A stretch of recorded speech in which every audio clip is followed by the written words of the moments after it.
ഇന്നത്തെ രാത്രിയിലെ ദൈവവചന ധ്യാനത്തിനായിട്ട് 1 കൊരിന്ത്യർ 3-ാം അധ്യായം 14-15 വാക്യങ്ങൾ നമുക്ക് വായിക്കാം. 1 Corinthians chapter 3 verses 14 and 15. ഒരുത്തൻ പണിത പ്രവൃത്തി നിലനിൽക്കുമെങ്കിൽ അവന് പ്രതിഫലം കിട്ടും. ഒരുത്തൻ്റെ പ്രവൃത്തി വെന്തുപോയെങ്കിൽ അവന് ഛേദം വരും, താനോ രക്ഷിക്കപ്പെടും, എന്നാൽ തീയിൽ കൂടി എന്ന പോലെ അത്രേ. ഒരിക്കൽ കൂടി ഞാൻ ആ വചനഭാഗം വായിക്കുന്നു. ഒരുത്തൻ പണിത പ്രവൃത്തി നിലനിൽക്കുമെങ്കിൽ അവന് പ്രതിഫലം കിട്ടും. ഒരുത്തൻ്റെ പ്രവൃത്തി വെന്തുപോയെങ്കിൽ അവന് ഛേദം വരും, താനോ രക്ഷിക്കപ്പെടും, എന്നാൽ തീയിൽ കൂടി എന്ന പോലെ അത്രേ. പരിശുദ്ധ പിതാവേ, ഞങ്ങളോടുള്ള അങ്ങയുടെ മഹാസ്നേഹത്തിനായിട്ട് സ്തോത്രം.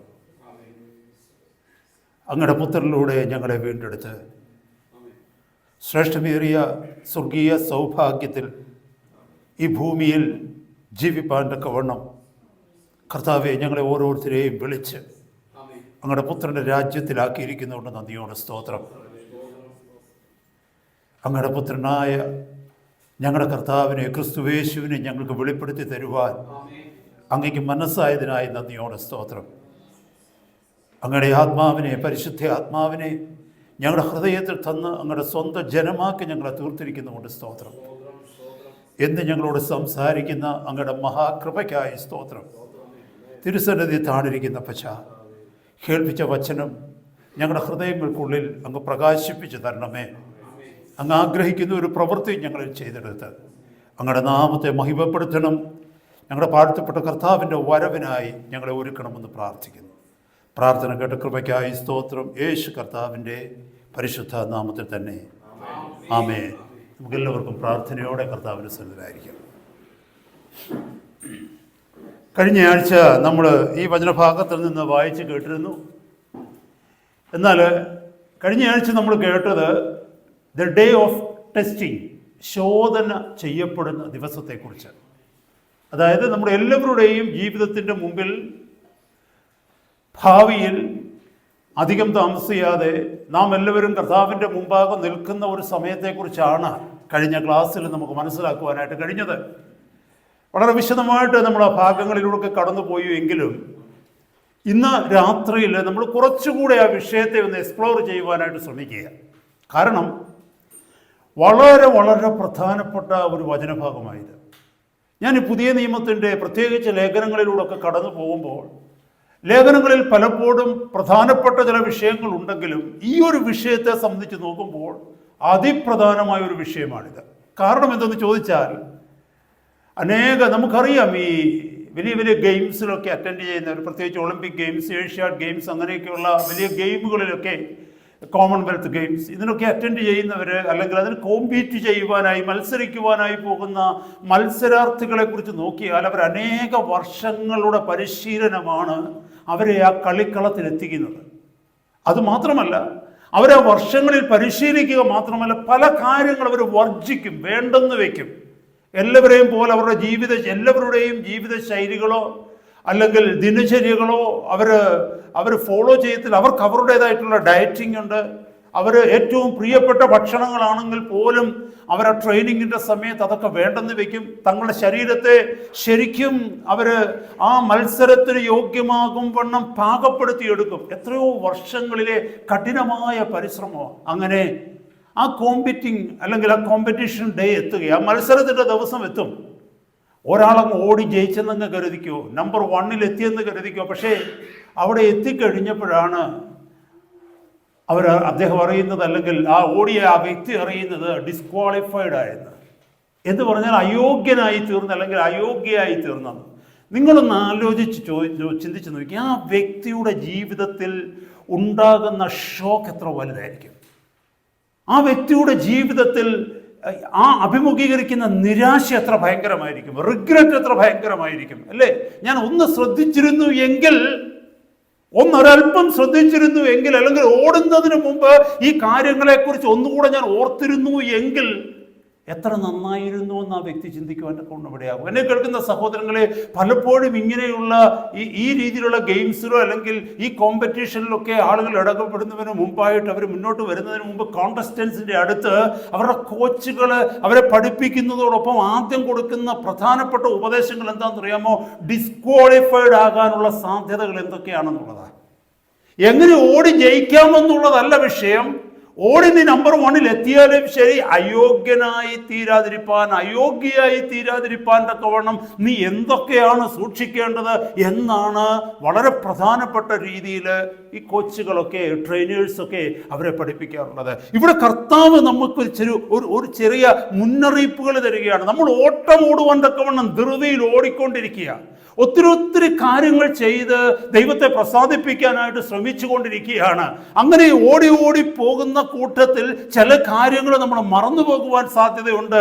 ഒരു പക്ഷേ നമ്മുടെ ഓട്ടം തികച്ച് നമ്മൾ നമ്പർ 1 ആയിട്ട് എത്തിയെന്ന് പറഞ്ഞാലും ശരി, ഈ ഓട്ടത്തിനിടയിൽ നമ്മൾ അയോഗ്യരായി തീരുന്ന ഏതെങ്കിലും സാഹചര്യങ്ങളിലൂടെ ദൈവത്തിൻ്റെ വചനത്തിൻ്റെ പ്രമാണങ്ങൾ ഏതെങ്കിലും ലംഘിച്ചാണ് നമ്മൾ കടന്നു പോകുന്നതെങ്കിൽ, എന്നെ കേൾക്കുന്ന ദൈവമക്കളെ, നമ്മുടെ ജീവിതം വ്യർത്ഥമായി തീരും.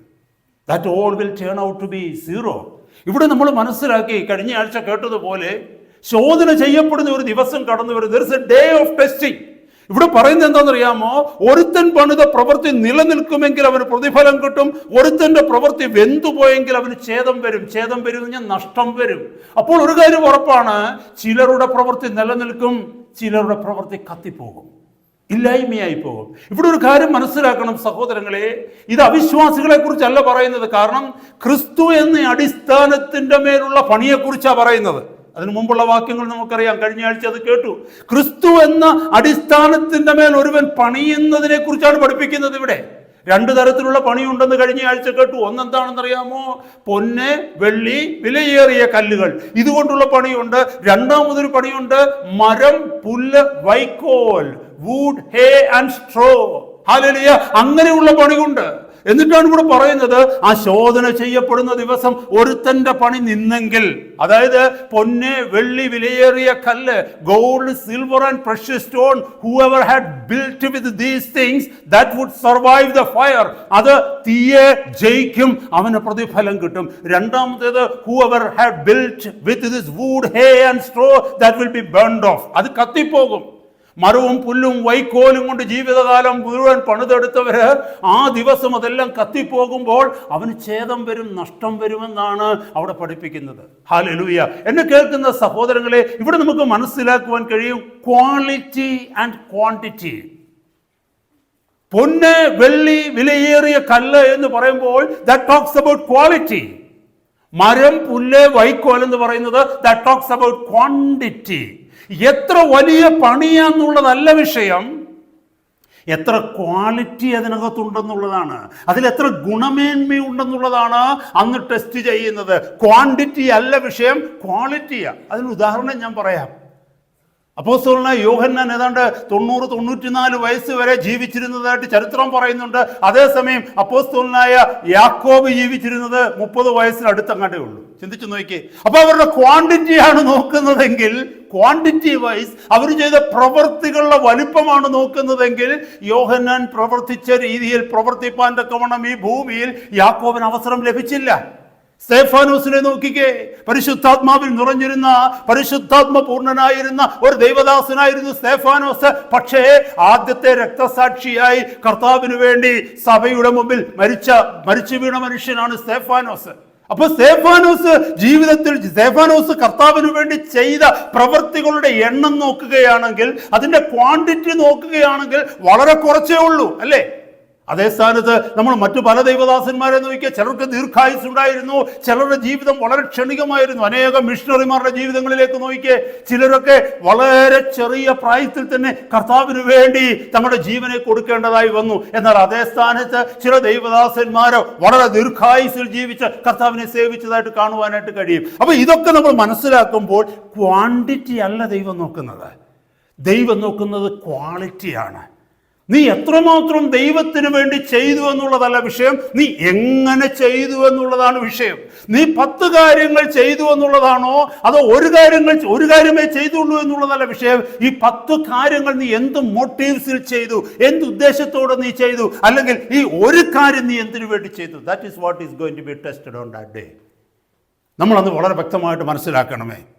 ഇന്നത്തെ രാത്രി ഇതിൻ്റെ ഉള്ളിലേക്ക് നമ്മളൊന്ന് കടക്കാനായിട്ട് പോയി. ഇത്ര പ്രധാനപ്പെട്ട ഒരു വിഷയമായതുകൊണ്ട് കർത്താവിൻ്റെ സന്നിധിയിൽ നിലനിൽക്കുന്ന പ്രവൃത്തികൾ എന്ത്, നിലനിൽക്കാത്ത പ്രവൃത്തികൾ എന്ത് എന്ന് നമ്മൾ തിരിച്ചറിയേണ്ടിയിരിക്കുന്നു. കാരണം നമ്മുടെ ക്രിസ്തീയ ജീവിതത്തിലേക്ക് നോക്കുമ്പോൾ നമ്മുടെ ജീവിതം മുഴുവനും പ്രവൃത്തികൾ കൊണ്ട് നിറഞ്ഞതാ, അല്ലേ? കർത്താവിൻ്റെ സഭയ്ക്ക് വേണ്ടി നമ്മൾ പ്രവർത്തിക്കുന്നുണ്ട്. ആരും കാണാതെ കർത്താവിൻ്റെ നാമത്തിന് വേണ്ടി നമ്മൾ പ്രവർത്തിക്കുന്നുണ്ട്. എല്ലാവരും കണ്ടു പ്രവർത്തിക്കുന്നുണ്ട്. അല്ലെങ്കിൽ തന്നെ നമ്മുടെ വ്യക്തിപരമായ ആത്മീക ജീവിതത്തിൽ കർത്താവിൻ്റെ നാമമഹത്വത്തിനു വേണ്ടി ആരാധനയിലായിക്കൊള്ളട്ടെ, സഭാ ശുശ്രൂഷകളിലായിക്കൊള്ളട്ടെ, സഭായോഗങ്ങളിലായിക്കൊള്ളട്ടെ, പേഴ്സണൽ ഇവാഞ്ചലിസിൽ സുവിശേഷവൽക്കരണത്തിലായിക്കൊള്ളട്ടെ, പലയിടങ്ങളിൽ നമ്മൾ ഇടപെട്ടുകൊണ്ടിരിക്കുക. അല്ലെങ്കിൽ നമ്മുടെ പ്രാർത്ഥനാ ജീവിതത്തിലായിക്കൊള്ളട്ടെ. അപ്പോൾ നമ്മുടെ ജീവിതം എന്ന് പറയുന്നത് പ്രവൃത്തികൾ കൊണ്ട് നിറഞ്ഞ ജീവിതമാണ്. ഇത് ഓരോന്നും നമ്മൾ ചെയ്യുമ്പോൾ നമ്മളത് ചെയ്യുന്നതൊക്കെയും കർത്താവിന് വേണ്ടിയാണ് ചെയ്യുന്നത്. നമ്മുടെ ഉള്ളിലെ ഉദ്ദേശ്യം എന്തെന്ന് ചോദിച്ചാൽ, ഒരു നാളിൽ ഞാൻ ഈ അനുഭവിക്കുന്ന കഷ്ടങ്ങൾക്ക് പ്രതിഫലമുണ്ടാകും, ഒരു നാളിൽ എൻ്റെ കർത്താവ് എന്നെ മാനിക്കും, ഒരു നാളിൽ കർത്താവിൻ്റെ സന്നിധിയിൽ എനിക്ക് ഹാലിലെ വാഗ്ദത്തം ചെയ്തിരിക്കുന്നത് പോലെ കർത്താവിൻ്റെ മഹത്വത്തിൽ എനിക്ക് വസിക്കുവാനായിട്ട് കഴിയും. അങ്ങനെയുള്ള വലിയ ചിന്തകളിലാണ് പലതിനെയും വെടിഞ്ഞ്, മുമ്പ് ഞാൻ പറഞ്ഞ ഒരു അത്ലറ്റിനെ പോലെ ഓട്ടക്കളത്തിൽ ഓടുവാൻ തക്കവണ്ണം ഒരു വ്യക്തി പലതിനെ വർജിക്കുന്നത് പോലെ, ഉപേക്ഷിക്കുന്നത് പോലെ ക്രിസ്തീയ ജീവിതത്തിൽ ഭൗതികമായ പലതിനെയും ഉപേക്ഷിച്ച്, ലൗകികമായ പലതിനെയും ഉപേക്ഷിച്ച്, അനേക കൂട്ടുകാർ പോകുന്ന വഴിയിൽ പോകാതെ, നാട്ടുകാർ പോകുന്ന വഴിയിൽ പോകാതെ, നാം നമ്മെ തന്നെ പല കാര്യങ്ങളിൽ സൂക്ഷിച്ച് നാം ഇങ്ങനെ കർത്താവിന് വേണ്ടി പ്രവർത്തിച്ച് മുന്നോട്ട് പോവുകയാണ്. എന്നാൽ ഇതിലേത് പ്രവൃത്തികളാണ് കർത്താവിൻ്റെ സന്നിധിയിൽ എരിയാതെ നിൽക്കുന്നത്? ഇതിലേത് പ്രവൃത്തികളാണ് ആ ടെസ്റ്റിംഗ് ഡേയിൽ, ആ ശോധന ചെയ്യപ്പെടുന്ന ദിവസം, ഹല്ലേലൂയ, കർത്താവിൻ്റെ ആ വിധിയിലൂടെ കടന്നു പോകുന്ന ദിവസം, ആ മഹത്വത്തിന്റെ ദിവസം, ഇതിലേതൊക്കെ സർവൈവ് ചെയ്യും, ഏതൊക്കെ എൻ്റെ ഈ ഭൂമിയിൽ ഞാൻ ജീവിച്ച് ചെയ്ത പ്രവൃത്തികളിൽ ഏതൊക്കെ ദൈവസന്നിധിയിൽ പ്രസാദകരമായി തീരുമെന്നുള്ളത് നമ്മൾ ഇപ്പോൾ അറിഞ്ഞേ പറ്റത്തുള്ളൂ. അല്ലെന്നുണ്ടെങ്കിൽ വെറുതെ നമ്മുടെ ടൈം വേസ്റ്റ് ചെയ്യുക. ഒരു കുഞ്ഞ് എക്സാമിനേഷന് പഠിക്കുക എന്ന് വെച്ചോ, റോങ് സിലബസാണ് പഠിച്ചതെങ്കിൽ എന്താ പ്രയോജനം, അല്ലേ? പഠിക്കാനില്ലാത്ത സിലബസ് കുഞ്ഞെടുത്ത് പഠിച്ചെന്ന് വെച്ചോ, ആ കുട്ടി പഠിച്ചെന്ന് വെച്ചോ, ക്ലാസ് മുഴുവൻ പഠിച്ചു, റിവിഷൻ എടുത്ത് പഠിച്ചു, മാസങ്ങളെടുത്ത് പഠിച്ചു, അവസാനം എക്സാമിന് ക്വസ്റ്റ്യൻ പേപ്പർ വന്നപ്പോഴാണ് അറിഞ്ഞത് താൻ പഠിച്ചത് whatever we studied this all from the wrong syllabus, wrong lessons were taught. എന്തൊരു വലിയ റോങ് തിങ്ങാ, അല്ലേ?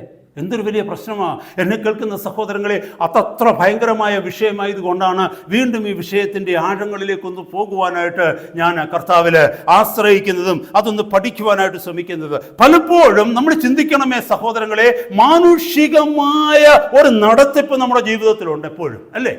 നമ്മളെല്ലാവരും പറയും കർത്താവ് എന്നെ നടത്തുന്നുവെന്ന്, അല്ലെങ്കിൽ എന്നെ പരിശുദ്ധാത്മാവ് നയിക്കുന്നുവെന്ന്. എന്നാൽ പലപ്പോഴും ഒരു പക്ഷേ ആത്മീയ പക്വതയുടെ കുറവ് കൊണ്ടായിരിക്കുമോ, അതല്ലെങ്കിൽ ദൈവശബ്ദത്തെ തിരിച്ചറിയുവാൻ തക്കവണ്ണം നമ്മുടെ കഴിവില്ലായ്മ കൊണ്ടായിരിക്കുമോ, പലപ്പോഴും കർത്താവാണ് നയിക്കുന്നതെന്ന് പറഞ്ഞ് നമ്മൾ വ്യക്തിപരമായ നമ്മുടെ സെൽഫ് റീസണിങ്ങിലൂടെ ചിലപ്പോൾ കടന്നു പോകുവാൻ തക്കവണ്ണം സാധ്യതയുണ്ട്. കാരണം നമ്മുടേതായ ബുദ്ധിയിലൂടെ, നമ്മുടേതായ ചിന്തകളിലൂടെ, നമുക്ക് ശരിയെന്ന് തോന്നുന്ന വഴിയിലൂടെ നമ്മൾ കടന്നു പോയിട്ട് നമ്മൾ സ്വയം ചിന്തിക്കും ഇത് കർത്താവിന് പ്രസാദകരമായിരിക്കും, കാരണം ഇത് മറ്റാരും ചെയ്യാത്ത കാര്യമാണ്.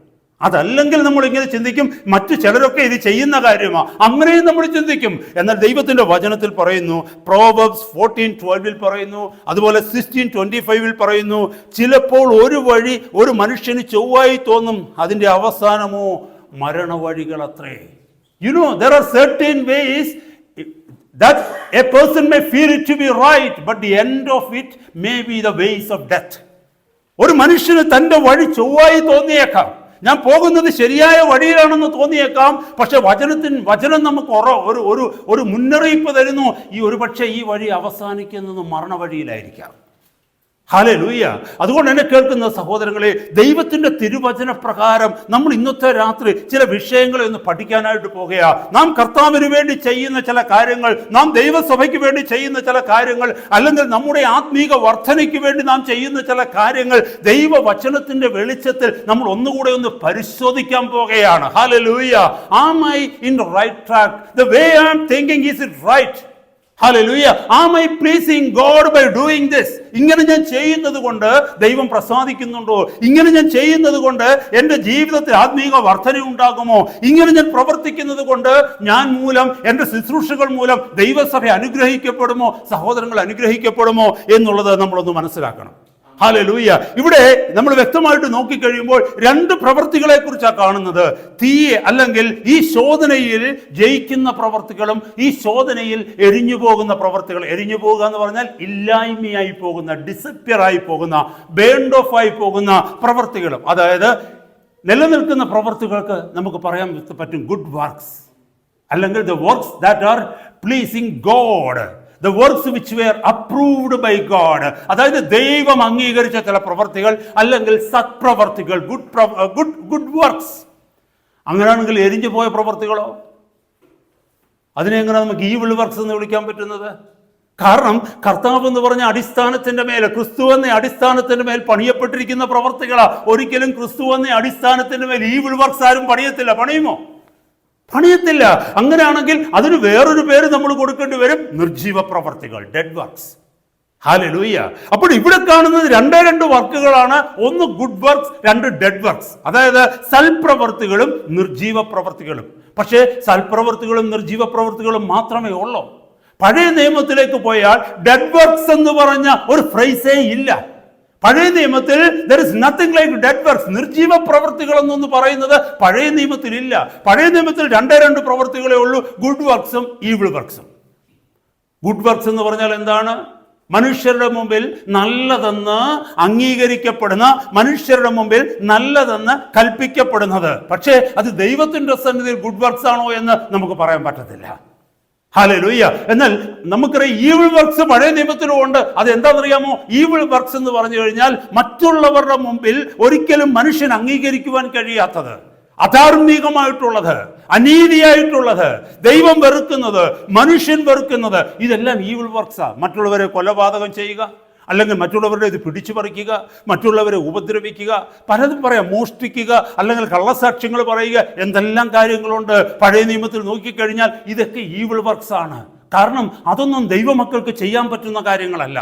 ഹല്ലേലൂയ. ദൈവമക്കൾ പോരട്ടെ, ഡീസെന്റ് ആയിട്ട് നടക്കുന്ന ഒരു വ്യക്തിക്ക് ചെയ്യാൻ പറ്റാത്ത കാര്യങ്ങളാണ് ഈവിൾ വർക്ക്സ്. അപ്പോൾ പഴയ നിയമത്തിൽ നോക്കിയാൽ good works and evil works മാത്രമേ ഉള്ളൂ. ഒന്നുകൂടെ ഞാൻ പറയട്ടെ, പഴയ നിയമത്തിലെ ഗുഡ് വർക്ക്സിനെ നമുക്ക് രണ്ടായിട്ട് തിരിക്കാൻ പറ്റത്തില്ല. ദൈവം അംഗീകരിക്കുന്ന പ്രവർത്തികളെന്നും ദൈവം അംഗീകരിക്കാത്ത പ്രവർത്തികളെന്നും. കാരണം എന്തെന്ന് ചോദിച്ചാൽ പഴയ നിയമത്തിൽ ന്യായപ്രമാണമാണുള്ളത്. ഒരു വ്യക്തി ന്യായപ്രമാണം അനുസരിക്കുന്നുണ്ടോ എന്ന് മാത്രമേ പഴയ നിയമത്തിൽ നോട്ടമുള്ളൂ. പക്ഷേ എന്തുദ്ദേശത്തോടെയാണ് ന്യായപ്രമാണം അനുസരിക്കുന്നത് എന്നൊരു ചോദ്യം അവിടെ ഇല്ല. ചിന്തിക്കണമേ സഹോദരങ്ങളെ. ഹല്ലേലൂയ. പുറപ്പാട് പുസ്തകത്തിലേക്ക് വരുമ്പോൾ നമുക്കറിയാൻ പറ്റും, എക്സോദസിലേക്ക് വരുമ്പോൾ 20 വന്ന് 10 കൽപ്പനകളെ കുറിച്ചൊക്കെ നമ്മളവിടെ പഠിക്കുന്നുണ്ട്. ഈ 10 കൽപ്പനകൾ ഒരു വ്യക്തി അനുസരിക്കുമ്പോൾ ഈ 10 കൽപ്പനകൾ അനുസരിക്കുന്നതിന് പിന്നിലുള്ള ആ വ്യക്തിയുടെ ഉദ്ദേശശുദ്ധിയെക്കുറിച്ച് ദൈവവചനം ഒരിക്കലും ഒരു വിസ്താരം നടത്തുന്നില്ല. കൽപ്പനകൾ അനുസരിക്കുന്നുണ്ടോ അത് മാത്രമേ പഴയ നിയമത്തിലുള്ളൂ. അതുകൊണ്ടാണ് ഞാൻ പറഞ്ഞത്, അവർ ചെയ്യുന്ന ഗുഡ് വർക്ക്സ് ദൈവത്തിന്റെ മുമ്പിൽ ഗുഡ് വർക്ക്സ് ആണോ ഇല്ലയോ എന്ന് തിരിച്ചറിയുവാൻ തക്കവണ്ണം പഴയ നിയമത്തിലൊരു മാനദണ്ഡമില്ലായിരുന്നു. Good works and evil works എന്ന് മാത്രമേ പഴയ നിയമത്തിലുള്ളൂ. നല്ല പ്രവർത്തികളും ദോഷമായ പ്രവർത്തികളും. എന്നാൽ പുതിയ നിയമത്തിലേക്ക് വന്നപ്പോൾ അങ്ങനെയല്ല. ഇവിടെ തന്നെ നമുക്ക് കാണാൻ പറ്റും good works and dead works കണ്ടു. എന്താണ്?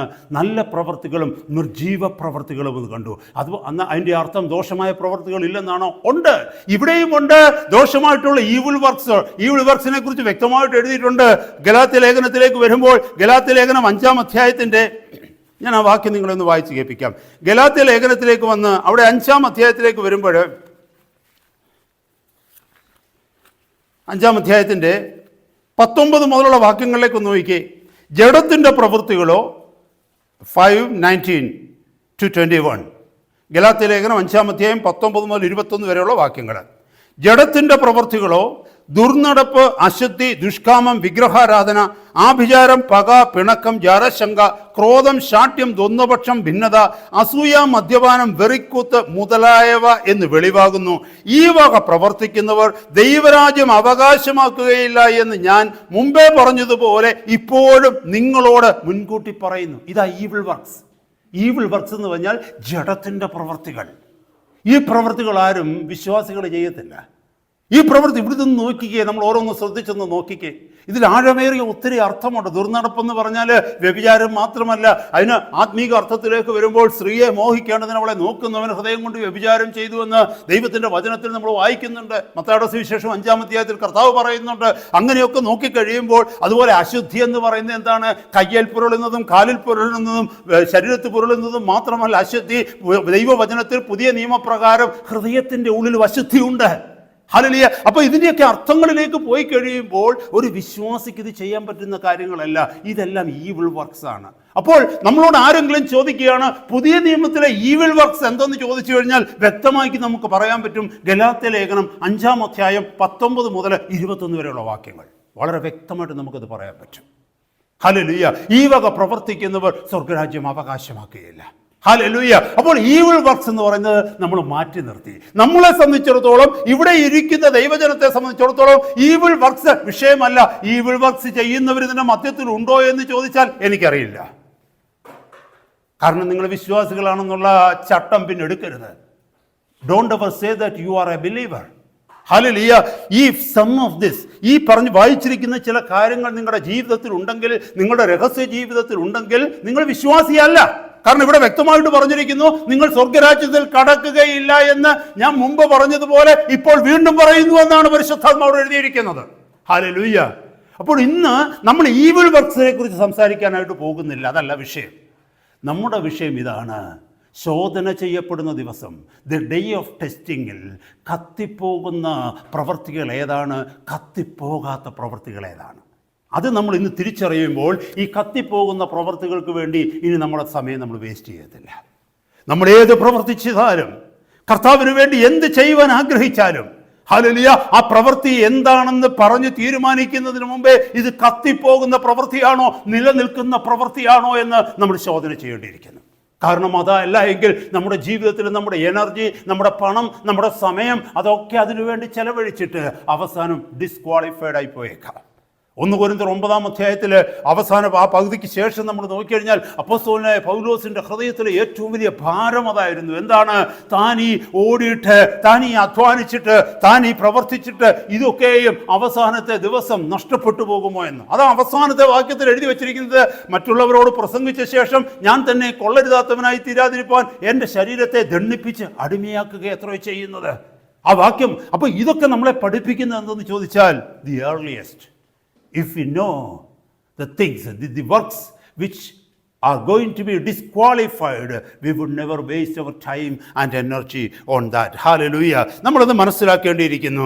അപ്പോൾ എന്താണ് ഡെഡ് വർക്ക്സ്? ഡെഡ് വർക്ക്സിന് ഒരു ഡെഫിനിഷൻ എഴുതി കഴിഞ്ഞാൽ, the works that appear to be good externally but spring from a corrupt motive and done for a wrong reason.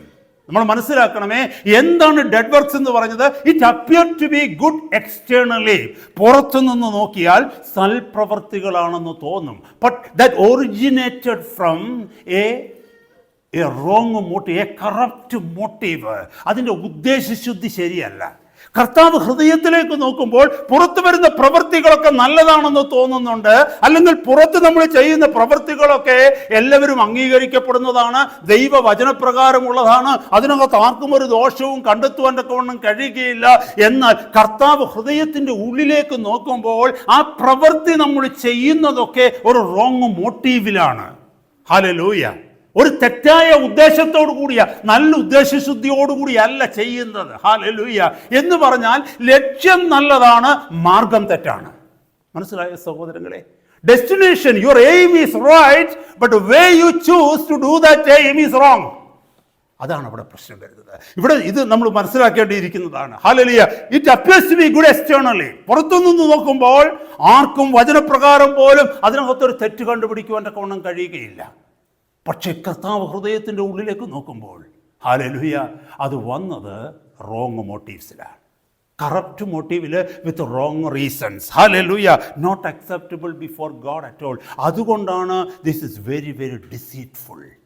വളരെ കപടത നിറഞ്ഞതാണ്, ആർക്കും മനസ്സിലാക്കാൻ പറ്റത്തില്ല.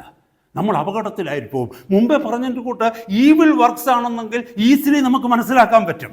ആളുടെ പ്രവൃത്തി കാണുമ്പോൾ നമുക്ക് മനസ്സിലാവും ഹീ ഈസ് ഈവിൾ അല്ലെങ്കിൽ ഷീ ഈസ് ഈവിൾ. നമ്മൾ എങ്ങനെ പറയുന്നത് ചിലരെ കുറിച്ച് ഹീ ഈസ് ഈവിൾ അല്ലെങ്കിൽ she is evil? The way they work, the way their works appear to B.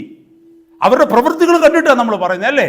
അപ്പം നമ്മുടെ പ്രവൃത്തിയിൽ തന്നെ അത് വരികയാണെന്നുണ്ടെങ്കിൽ ഒന്നുകിൽ ഭാര്യ നമ്മളോട് പറയും, അല്ലെ ഭർത്താവ് പറയും, അല്ലെങ്കിൽ മക്കൾ പറയും dad don't do that, it is evil. കാരണം നമ്മുടെ പ്രവൃത്തികൾ അത് വിളിച്ചു പറയും. എന്നാൽ ഈ ഡെഡ് വർക്കിലേക്ക് വന്നാലുള്ള അപകടം എന്തെന്ന് ചോദിച്ചാൽ, ഈ നിർജീവ പ്രവൃത്തിയിലേക്ക് വന്നിരിക്കുന്ന അപകടം എന്താണെന്ന് ചോദിച്ചാൽ, that appear to be good, no one will understand it, but only God will know it. ദൈവത്തിന് മാത്രമേ അറിയത്തുള്ളൂ ഇത് നിർജീവ പ്രവൃത്തിയാണോ. പിന്നെന്താ, നമുക്കും അറിയാൻ പറ്റും, ഇത് ചെയ്യുന്ന ആളിനും അറിയാൻ പറ്റും ഇത് നിർജീവ പ്രവൃത്തിയാണോ ഇല്ലയോ എന്ന്.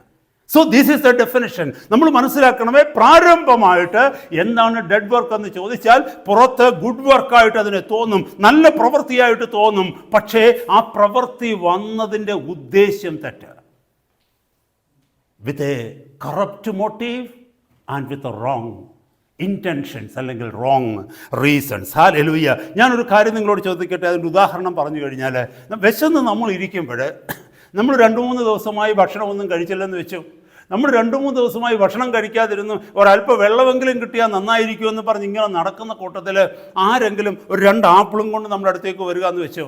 ആപ്പിൾ കൊണ്ട് നമ്മുടെ അടുത്ത് വന്നിട്ട് ഫ്രീ ആയിട്ട് ആപ്പിൾ നമുക്ക് ഓഫർ ചെയ്തെന്ന് വെച്ചോ. നമ്മൾ നോക്കുമ്പോൾ വളരെ നല്ല ആപ്പിളാണ്, പക്ഷേ ആപ്പിൾ പിടിച്ചിരിക്കുന്ന ആളിൻ്റെ കയ്യിൽ കുഷ്ഠമുണ്ടെങ്കിൽ will you take that apple and eat? ഒരാൾ 2 ആപ്പിൾ നമുക്ക് തരിക, വിശന്നിരിക്കുക, നമ്മൾ 2-3 ദിവസമായി ഭക്ഷണം കഴിച്ചിട്ടില്ല, ഒരു തുള്ളി വെള്ളത്തിന് വേണ്ടി ആഗ്രഹിക്കുന്ന സമയത്ത് ഒരു വ്യക്തി 2 ആപ്പിൾ അവൻ്റെ കയ്യിൽ വെച്ചിങ്ങനെ നീട്ടുകയാണ്. നമ്മൾ ആ ആപ്പിൾ വാങ്ങിക്കുവാനായിട്ട് കൈ നീട്ടുമ്പോൾ പെട്ടെന്ന് വി നോട്ടീസ്, നമ്മൾ ശ്രദ്ധിക്കുകയാണെന്ന് വെച്ചോ, ആ പിടിച്ചിരിക്കുന്ന ആളിൻ്റെ കയ്യിൽ കുഷ്ഠമുണ്ടെന്ന് കണ്ടാൽ ആരെങ്കിലും ഈ ആപ്പിൾ വാങ്ങിച്ച് കഴിക്കുമോ? ഒരിക്കലുമില്ല. എന്തുകൊണ്ടാണ് നമ്മൾ വാങ്ങിച്ചത് കഴിക്കാത്തത്? ആപ്പിൾ നല്ലതാ, പക്ഷെ അത് പിടിച്ചിരിക്കുന്ന കയ്യിൽ കുഷ്ഠമാണ്. That apple can be contaminated with the germs of the leprosy. അല്ലേ? ആ ആപ്പിളിൽ ഈ ലെപ്രസിയുടെ അണുക്കൾ ഉണ്ടാകാം. അത് മാത്രമല്ല, അത് വൃത്തികെട്ടതാണ്, അതിൽ നിന്ന് എനിക്ക് വാങ്ങി കഴിക്കുവാൻ പറ്റത്തില്ല. അത് തന്നെയാണ് എക്സാക്ട്ലി ഹിയർ. നമ്മുടെ ഗുഡ് വർക്ക്സ് ദൈവത്തിൻ്റെ മുമ്പാകെ നോക്കുമ്പോൾ നമ്മുടെ വർക്കുകൾ ഗുഡാണ്, പക്ഷേ അത് പിടിച്ചിരിക്കുന്ന കരം സ്പിരിച്വൽ ലെപ്രസി ഉള്ളതാണ്. മനസ്സിലായ സഹോദരങ്ങളെ? നമ്മുടെ ഹൃദയം ശുദ്ധമല്ല. ഹല്ലേലൂയ. നമ്മുടെ ജീവിതം ശുദ്ധമല്ല, നമ്മുടെ ഹൃദയം ശുദ്ധമല്ല. പക്ഷേ നമ്മുടെ പ്രവൃത്തികൾ ഒരു പക്ഷേ ദൈവത്തെ മഹത്വപ്പെടുത്തുന്ന പ്രവൃത്തികളാകാം. നമ്മുടെ ചുറ്റുപാടുകളൊന്ന് നോക്കിക്കേ, ഒരു പക്ഷേ നമ്മുടെ തന്നെ ജീവിതത്തിലേക്കൊന്ന് നോക്കിക്കേ. ദൈവത്തെ മഹത്വപ്പെടുത്തുന്ന പല പ്രവൃത്തികളും നമ്മൾ ചെയ്തേക്കാം, എന്നാൽ നമ്മുടെ വ്യക്തിപരമായ ജീവിതത്തിലേക്ക് നോക്കുമ്പോൾ ഉദ്ദേശശുദ്ധി കറക്റ്റ് അല്ല. ശരിയായ ഉദ്ദേശത്തിൽ താഴോട്ട് വരുമ്പോൾ നമ്മൾ പഠിക്കാം അതെന്താണ് അതിൻ്റെ വിഷയങ്ങളെന്ന്. നമ്മുടെ ഉദ്ദേശശുദ്ധി ശരിയല്ല, നമ്മുടെ ജീവിതം ശരിയല്ല. ഹല്ലേലൂയ. വ്യക്തിപരമായ ജീവിതത്തിൽ നമ്മൾ ഈ വചനം അനുസരിക്കുന്നില്ല. വ്യക്തിപരമായ ജീവിതത്തിൽ നാം ദൈവത്തെ ഭയപ്പെടുന്നില്ല. വ്യക്തിപരമായ ജീവിതത്തിൽ, സ്വകാര്യ ജീവിതത്തിൽ പ്രമാണങ്ങൾക്ക് നമ്മൾ കീഴ്പ്പെടുന്നില്ല. പക്ഷേ പ്രവൃത്തികളുണ്ട് വെളിയിൽ. അതാ പറഞ്ഞത്. നല്ല ആപ്പിളാണ്, പക്ഷേ ഈ തന്നിരിക്കുന്ന നീട്ടുന്ന കരമെന്ന് പറഞ്ഞത് കുഷ്ഠം പിടിച്ച കരമാണ്. ആരും വാങ്ങി കഴിക്കത്തില്ല. This is exactly what our good works, so called good works before God. Hallelujah. നമ്മളത് മറന്നു പോകരുത് സഹോദരങ്ങളെ. ഹല്ലേലൂയ. നമുക്ക് ഈ ദൈവത്തിൻ്റെ വചനത്തിൽ വളരെ ശക്തമായ ഭാഷയിലാണ്. പഴയ നിയമത്തിൽ ഇതിനെക്കുറിച്ച് പറയുന്നില്ല, പുതിയ നിയമത്തിൽ പ്രത്യേകിച്ച് എബ്രായ ലേഖനത്തിൽ 2 6-ാം അധ്യായത്തിൽ പറയുന്നുണ്ട് നിർജീവ പ്രവൃത്തികളെക്കുറിച്ചുള്ള മാനസാന്തരം, റിപ്പൻറ്റൻസ് ഫ്രം ഡെഡ് വർക്ക്സ്. അവിടെ പറയുന്നത് അതൊക്കെ ആദ്യ പാഠങ്ങളെന്നാണ് പറഞ്ഞത്. എന്നിട്ട് അതൊക്കെ വിട്ടിട്ട് ക്രിസ്തുവിൽ ഉള്ള പരിജ്ഞാന പൂർത്തിയിലേക്ക് വരണമെന്നാണ് ദൈവത്തിൻ്റെ സഭയെ ഓർമ്മിപ്പിക്കുന്നത്. അതുപോലെ തന്നെ ദൈവ വേല ചെയ്യുന്നതിന് മുമ്പായിട്ട് ഒരു മനോഹരമായ വാക്യം ഞാൻ നിങ്ങളെ ഒന്ന് വായിച്ച് കേൾപ്പിക്കട്ടെ. എബ്രായ ലേഖനം 9-ാം അധ്യായത്തിൻ്റെ 13-14 വാക്യങ്ങളൊന്നും നോക്കുക. വളരെ പ്രധാനപ്പെട്ട ഒരു വിഷയമാണ് എഴുതിയിരിക്കുന്നു നിർജീവ പ്രവർത്തികളെക്കുറിച്ച്. Hebrews chapter 9 verses 13 and 14. ആട്ടുകൊറ്റന്മാരുടെയും കാളകളുടെയും രക്തവും മലിനപ്പെട്ടവരുടെ മേൽ തളിക്കുന്ന പശുഭസ്മവും ജഡീകശുദ്ധി വരുത്തുന്നുവെങ്കിൽ, this is talking about the Old Testament. ഞാൻ ആ ഭാഗത്തേക്ക് പോകുന്നില്ല, കാരണം മുന്നോട്ട് പല കാര്യങ്ങൾ പഠിക്കേണ്ടതുകൊണ്ട്. ജഡീകശുദ്ധി വരുത്തുന്നുവെങ്കിൽ നിത്യാത്മാവിനാൽ ദൈവത്തിന് തന്നെത്താൻ നിഷ്കളങ്കനായി അർപ്പിച്ച ക്രിസ്തുവിൻ്റെ രക്തം ജീവനുള്ള ദൈവത്തെ ആരാധിക്കുവാൻ നിങ്ങളുടെ മനസ്സാക്ഷിയെ നിർജീവ പ്രവൃത്തികളെ പോക്കി എത്രയധികം ശുദ്ധീകരിക്കും. ദൈവത്തെ ആരാധിക്കണമെന്നുണ്ടെങ്കിൽ നിർജീവ പ്രവൃത്തികളിൽ നിന്നൊരു ശുദ്ധീകരണം നമുക്ക് ആവശ്യമാണ്. ദൈവത്തെ സേവിക്കണമെന്നുണ്ടെങ്കിൽ നിർജീവ പ്രവൃത്തികളിൽ നിന്നൊരു ശുദ്ധീകരണം ആവശ്യമാണ്. നമ്മൾ പലപ്പോഴും കള്ളം പറയുമ്പോൾ, അല്ലെങ്കിൽ മറ്റുള്ളവരെക്കുറിച്ച് മോശമായി സംസാരിക്കുമ്പോൾ, ആർക്കെങ്കിലും വേദന ഉണ്ടാക്കുന്ന കാര്യങ്ങൾ പറയുമ്പോൾ, അല്ലെങ്കിൽ ഏതെങ്കിലും പാപത്തിൽ വീഴുമ്പോഴാണ് നമ്മൾ പലപ്പോഴും കർത്താവിനോട് പറയുന്നത് അവിടുത്തെ പരിശുദ്ധ രക്തത്തിൽ എന്നെ കഴുകണമേ എന്ന്. ഇവിടെ പറയുകയാണ് കർത്താവിൻ്റെ പരിശുദ്ധ രക്തം കൊണ്ട് നിർജീവ പ്രവൃത്തികളിലും നാം കഴുകൽ പ്രാപിക്കണമെന്ന്. നമ്മുടെ ഏതെങ്കിലും പ്രവൃത്തികൾ നിർജീവ പ്രവൃത്തികളാണെന്ന് തോന്നുന്നുവെങ്കിൽ, മുന്നോട്ടുള്ള സമയം ദൈവവചനം പഠിക്കുമ്പോൾ ഞാൻ ഈ ചെയ്യുന്ന ചില പ്രവൃത്തികളിൽ നിർജീവ പ്രവൃത്തികൾ, ഡെഡ് വർക്കാണ് ഞാൻ ചെയ്യുന്നതെന്ന് തോന്നിയാൽ കർത്താവിൻ്റെ പരിശുദ്ധ രക്തം കൊണ്ട് നമ്മൾ കഴുകൽ പ്രാപിക്കണം. അതിൻ്റെ അർത്ഥം ഈ നിർജീവ പ്രവൃത്തികൾ എന്ന് പറയുന്ന പാപം മറ്റ് പാപങ്ങളെ പോലെ തന്നെ തുല്യമാണ് എന്നാണ് ഇവിടെ കാണുന്നത്. ഹല്ലേലൂയ. ജീവനുള്ള ദൈവത്തെ ആരാധിക്കണമെന്നുണ്ടെങ്കിൽ we need to be repenting from the dead works. Hallelujah. അപ്പോൾ വളരെ പ്രധാനപ്പെട്ട ഒരു വിഷയമാണ് ഇത് എന്നുള്ളത് മനസ്സിലാക്കുവാനാണ് നമ്മൾ ശ്രദ്ധിക്കുന്നത്. ഹല്ലേലൂയ. പലപ്പോഴും എന്നെ കേൾക്കുന്ന സഹോദരങ്ങളെ, മുന്നോട്ടുള്ള പോയിന്റുകളിലേക്ക് വരുമ്പോൾ അതിനെ ഞാനൊന്ന് സമ്മറൈസ് ചെയ്യുകയാണെങ്കിൽ 2 കാര്യങ്ങളാണ് പ്രധാനമായിട്ടും നമ്മൾ മനസ്സിലാക്കേണ്ടത്. ഒന്ന്, നാം കർത്താവിന് വേണ്ടി എന്ത് ചെയ്യുന്നു എന്നുള്ളത് തീരുമാനിക്കുന്നതിന് മുമ്പ് ഞാനത് എന്തിനു വേണ്ടി ചെയ്യുന്നു എന്നുള്ളത് തീരുമാനിക്കണം. ഹല്ലേലൂയ. നമ്മൾ പല കാര്യങ്ങൾ കർത്താവിന് വേണ്ടി, ദൈവസഭയ്ക്ക് വേണ്ടി, ദൈവരാജ്യത്തിന് വേണ്ടി, അല്ലെങ്കിൽ നിത്യതയിലെ നിക്ഷേപത്തിന് വേണ്ടി നമ്മൾ പല കാര്യങ്ങൾ ചെയ്യുവാൻ ആഗ്രഹിക്കുന്നുണ്ട്. പല ശുശ്രൂഷകൾ ചെയ്യുവാനായിട്ട് പ്ലാൻ ചെയ്യുന്നുണ്ട്. പലതും ദൈവസന്നിധിയിൽ പ്രാർത്ഥിക്കുന്നുണ്ട്. എന്നാൽ ഇതൊക്കെ ചെയ്യുന്നതിന് മുമ്പ് ദൈവസന്നിധിയിൽ ഒരു നിമിഷം ചിന്തിക്കണം, ഞാൻ എന്തിനു വേണ്ടിയാണ് അത് ചെയ്യുന്നത്? Why am I doing that? എൻ്റെ ഉദ്ദേശ്യം കറക്റ്റ് ആണോ? Is my motive right? Second thing, is it sacrificial one? അതുകൊണ്ട് എനിക്ക് ചെലവ് വല്ലതുമുണ്ടോ? എനിക്ക് നഷ്ടം വല്ലതും വരുന്നുണ്ടോ? അതോ അതുകൊണ്ട് എനിക്ക് ലാഭമാണോ ഉണ്ടാകാൻ പോകുന്നത്? Praise God. ഹല്ലേലൂയ. ഏത് ശുശ്രൂഷകളിലും ഒരു നഷ്ടം സംഭവിക്കണം. ദൈവത്തിന് പ്രസാദകരമായിട്ട് ഒരു ശുശ്രൂഷ തീരണമെങ്കിൽ ആ ശുശ്രൂഷ ചെയ്യുന്ന വ്യക്തി ആ ശുശ്രൂഷകൾ കൊണ്ട് ഒരു നഷ്ടം സഹിക്കുന്ന വ്യക്തിയായി തീരണം. കാരണം കർത്താവിൻ്റെ വചനത്തിൽ നമുക്കറിയാം, 2 ശമൂവേൽ 24:24 തോന്നുന്നു, അവിടെ ഒരു വാക്യം പറയുന്നുണ്ട്. ഹല്ലേലൂയ. ദാവീദ് പറയുന്നൊരു I won't offer a sacrifice to God which cost me nothing. അല്ലേ? ചെലവില്ലാത്ത ഒരു യാഗം ഞാൻ യഹോവയ്ക്ക് അർപ്പിക്കുകയില്ല. യഹോവയ്ക്ക് നാം യാഗം അർപ്പിക്കുന്നുവെങ്കിൽ, യഹോവയ്ക്ക് ഒരു ശുശ്രൂഷ നാം ചെയ്യുന്നുവെങ്കിൽ അതിൽ ഒരു ചെലവ് നമുക്കുണ്ടാവണം. ഹല്ലേലൂയ. ചെലവില്ലാത്തത് എനിക്കുണ്ട്, ദൈവത്തിന് കൊടുക്കാൻ പാടില്ല. It must be sacrificial. Hallelujah. സ്തോത്രം. അത് ചെയ്യുന്ന ശുശ്രൂഷയിലായിക്കൊള്ളട്ടെ, അതിനെനിക്കൊരു ത്യാഗമുണ്ടായിരിക്കണം. Some sacrifice should be there. Hallelujah. Easy going അല്ല കർത്താവിൻ്റെ സന്നിധി കൊടുക്കുന്ന ശുശ്രൂഷ. നമ്മൾ മുന്നോട്ട് കാര്യങ്ങൾ ഈ 2 വിഷയങ്ങളാണ് ശ്രദ്ധിക്കേണ്ടത്. ഒന്ന് എന്തെന്ന് ചോദിച്ചു കഴിഞ്ഞാൽ, what is our motive? Second thing, is it sacrificial? അത് സാക്രിഫിഷ്യലാണോ? ഹല്ലേലൂയ. നമ്മൾ ചില വിഷയങ്ങളിലേക്ക്, ചില പ്രവൃത്തികളിലേക്ക് പോകുക. ഗ്ലോബലായിട്ട്, ജനറലായിട്ട് നമ്മൾ ചിന്തിക്കുമ്പോൾ, ഞാൻ ദൈവസന്നിധിയിൽ ഒരു പ്രവൃത്തി ചെയ്യുമ്പോൾ, ഹല്ലേലൂയ, എൻ്റെ ആത്മീക ജീവിതത്തിൽ കർത്താവിൻ്റെ സഭയ്ക്ക് വേണ്ടി ആയിക്കൊള്ളട്ടെ, ദൈവരാജ്യത്തിന് വേണ്ടി ആയിക്കൊള്ളട്ടെ, എൻ്റെ ആത്മീക വർധനയ്ക്ക് വേണ്ടി ആയിക്കൊള്ളട്ടെ, എന്തിനായിക്കൊള്ളട്ടെ, ചെറുതോ വലുതോ ആയ ഒരു പ്രവൃത്തി ദൈവനാമ മഹത്വത്തിന് വേണ്ടി, ദൈവപ്രസാദത്തിന് വേണ്ടി ചെയ്യുമ്പോൾ നാം ചിന്തിക്കേണ്ടത്, നമ്മുടെ works must be done with joy. സന്തോഷത്തോടെ ദൈവസന്നിധി ചെയ്യണം. Hallelujah. Hallelujah. Not with compulsion, not just because of necessity, not because of any fear of punishment. Hallelujah. ആരെങ്കിലും നിർബന്ധിക്കുന്നത് കൊണ്ട് നാം ചെയ്താൽ, എത്ര വലിയ പ്രവൃത്തി ചെയ്താലും ദൈവസന്നിധിയിൽ അംഗീകരിക്കപ്പെടത്തില്ല. ഹല്ലേലൂയ. നമ്മൾ ചെയ്യുന്ന പ്രവൃത്തികൾ ശ്രേഷ്ഠമേറിയ പ്രവൃത്തികളായിരിക്കും. ദൈവസഭയ്ക്ക് വലിയ അനുഗ്രഹം വരുന്ന പ്രവൃത്തിയായിരിക്കും.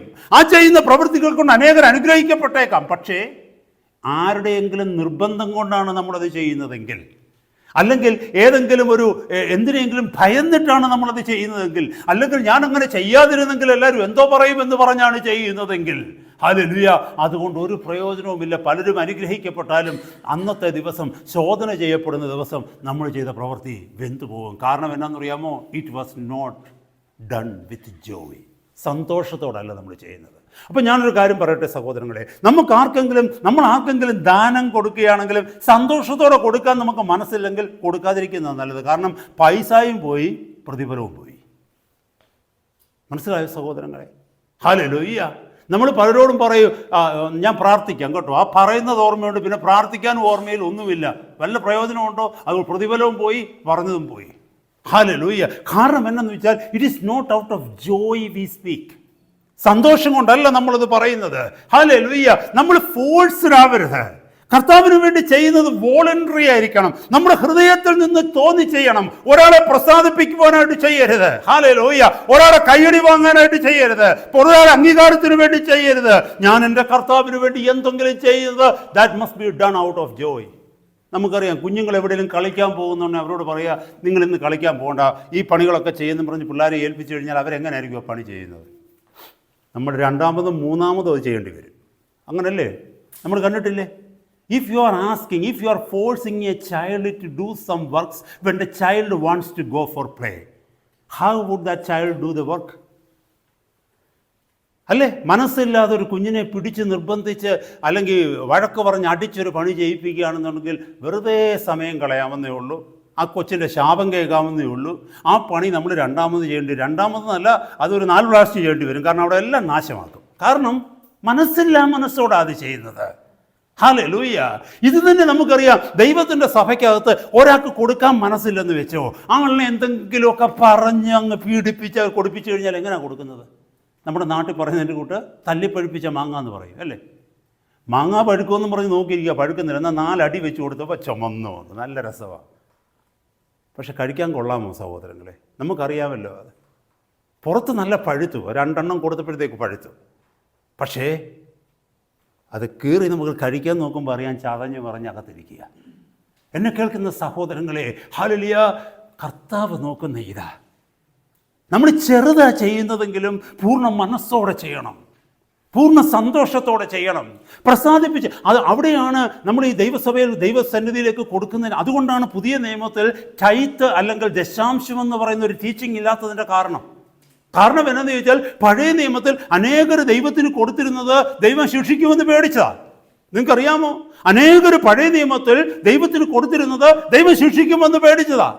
വലിയ എന്നിട്ട് തന്നെ കർത്താവ് പറയുന്നുണ്ട്, യെശയ്യാ പ്രവാചകന്റെ പുസ്തകത്തിൽ 1-ാം അധ്യായത്തിൽ താഴേക്ക് വരുമ്പോൾ പറയുന്നുണ്ട്, അവർ മുടന്തുള്ളതിനെയും കുരുടിനെയും അതിനകത്തും കളിപ്പിക്കാൻ നോക്കിയ പാർട്ടികളുണ്ട് പഴയ നിയമത്തിൽ. കാരണം അത് നമ്മളെ കാണിക്കുന്നത് എന്തെന്നറിയാമോ? കർത്താവ് പറയുന്നില്ലേ, മലാഖിയുടെ പ്രവചനത്തിലാണെന്ന് ഒന്ന് പറയുന്നുണ്ട്, നീ എനിക്ക് തരുന്നതിനെ കൊണ്ട് നിന്റെ ദേശാധിപതിക്ക് ഒന്ന് കൊടുക്ക്, അവൻ അതിൽ പ്രസാദിക്കുമോ എന്ന് പറയാൻ. എന്ന് പറഞ്ഞാൽ അതുപോലും മനസ്സോടെയാണ് അന്നത്തെ മനുഷ്യർ ചെയ്തിരുന്നത് എന്നാണ് അത് പ്രൂവ് ചെയ്യുന്നത്. പുതിയ നിയമത്തിൽ മനസ്സോടെ ആരുടേതും ഒന്നും കർത്താവിന് വേണ്ട. അതുകൊണ്ടാണ് 2 കൊരിന്ത്യർ 9-ാം അധ്യായത്തിൽ ഒരു മനോഹരമായ വാക്യം പറയുന്നുണ്ട്. 2 കൊരിന്ത്യർ 9:7 പറയുന്നുണ്ട്, മനസ്സോടെ കൊടുക്കണമെന്ന് അല്ലേ? അവനവൻ ഹൃദയത്തിൽ നിശ്ചയിച്ചതുപോലെ കൊടുക്കട്ടെ, സങ്കടത്തോടെ അരുത്, നിർബന്ധത്താലും അരുത്, സന്തോഷത്തോടെ കൊടുക്കുന്നവനെ ദൈവം സ്നേഹിക്കുന്നു. പുതിയ നിയമത്തിൻ്റെ പ്രത്യേകത അതാ. ഹല്ലേലൂയ.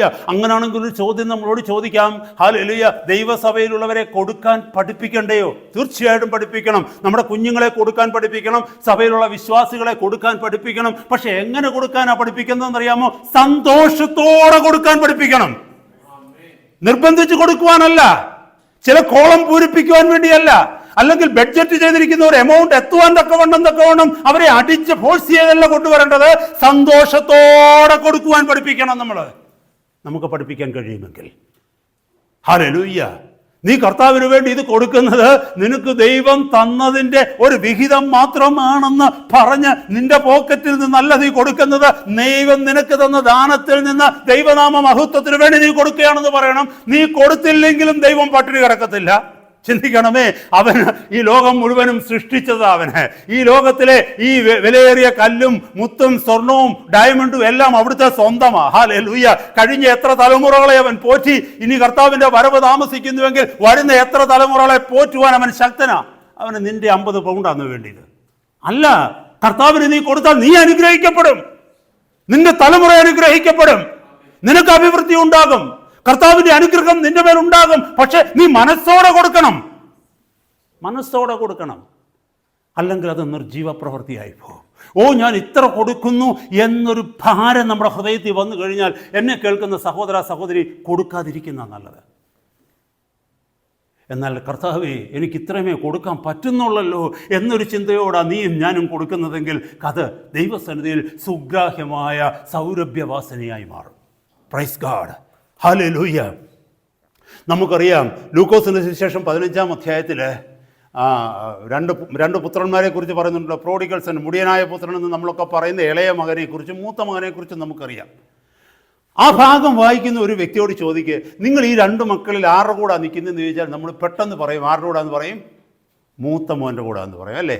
എന്നാൽ ദൈവവചനം പഠിക്കുന്നവർക്ക് നന്നായിട്ട് അറിയാൻ പറ്റും, ഈ ഇളയ മകനേക്കാൾ മോശമായിരുന്നു മൂത്ത മോൻ. ഹല്ലേലൂയ. അതെവിടെയാ? 15-ാം അധ്യായത്തിൻ്റെ 29-ാമത്തെ വാക്യത്തിൽ കോപിച്ച് ഈ മൂത്ത മകൻ വരുന്ന ഒരു ഭാഗമുണ്ട്. എന്താണെന്നറിയാമോ? ഈ നഷ്ടപ്പെട്ടു പോയ ഇളയ മകൻ, അവൻ കടന്നുപോയിടത്ത് നടന്ന കാര്യങ്ങളൊക്കെ നമുക്ക് മനസ്സിലായിട്ടുണ്ട്. അവൻ്റെ ജീവിതത്തിൽ അവൻ അനുഭവിച്ച വേദനകൾ അറിയാം. അപ്പൻ്റെ സ്വത്തെല്ലാം അവൻ നശിപ്പിച്ച് കളഞ്ഞു. അവസാനം ആഹാരം കഴിക്കാൻ പോലും അവന് നിവൃത്തിയില്ലാതെ വന്നു. അവൻ വേലക്കാരനായിട്ട് പോയിട്ട് അല്ലെങ്കിൽ പന്നിക്ക് കൊടുക്കുന്ന ആഹാരം കഴിച്ച് തിന്നത്തക്കവണ്ണം പന്നിക്കൂട്ടിൽ അല്ലെങ്കിൽ പന്നികളെ മേയിക്കുന്ന വേലയിൽ അവൻ എത്തി. അവിടെ വെച്ച് അവന് സുബോധം വന്നിട്ട് പിതാവിൻ്റെ ഭവനത്തിലേക്ക് അവൻ മടങ്ങി വരുന്നു. പിതാവിൻ്റെ ഭവനത്തിലേക്ക് അവൻ മടങ്ങി വന്നു. പിതാവിന് സന്തോഷമായി, പിതാവിൻ്റെ വീട്ടിലുള്ള വേലക്കാർക്ക് സന്തോഷമായി, നാട്ടുകാർക്ക് സന്തോഷമായി, എല്ലാവർക്കും സന്തോഷമായി. പക്ഷേ ഇവൻ മടങ്ങി വന്നത് ഒരാൾക്ക് മാത്രം സന്തോഷമായില്ല. ആർക്കാ? സ്വന്തം സഹോദരന്. മൂത്ത ജ്യേഷ്ഠന് അത് ഇഷ്ടപ്പെട്ടില്ല. മൂത്ത ജ്യേഷ്ഠൻ ചോദിക്കുന്ന ഒരു ഭാഗമുണ്ട് അവിടെ. എന്തുവെന്നറിയാം? അപ്പനോട് ചോദിക്കുന്ന ഒരു ഭാഗമുണ്ട് അവിടെ. എങ്ങനെയാ ചോദിക്കുന്നത്? ആരെങ്കിലും ഒന്ന് വായിച്ച 29-ാമത്തെ വാക്യം. അവൻ അവനോടെന്ന് പറഞ്ഞാൽ ഈ മൂത്ത മകൻ അപ്പനോട്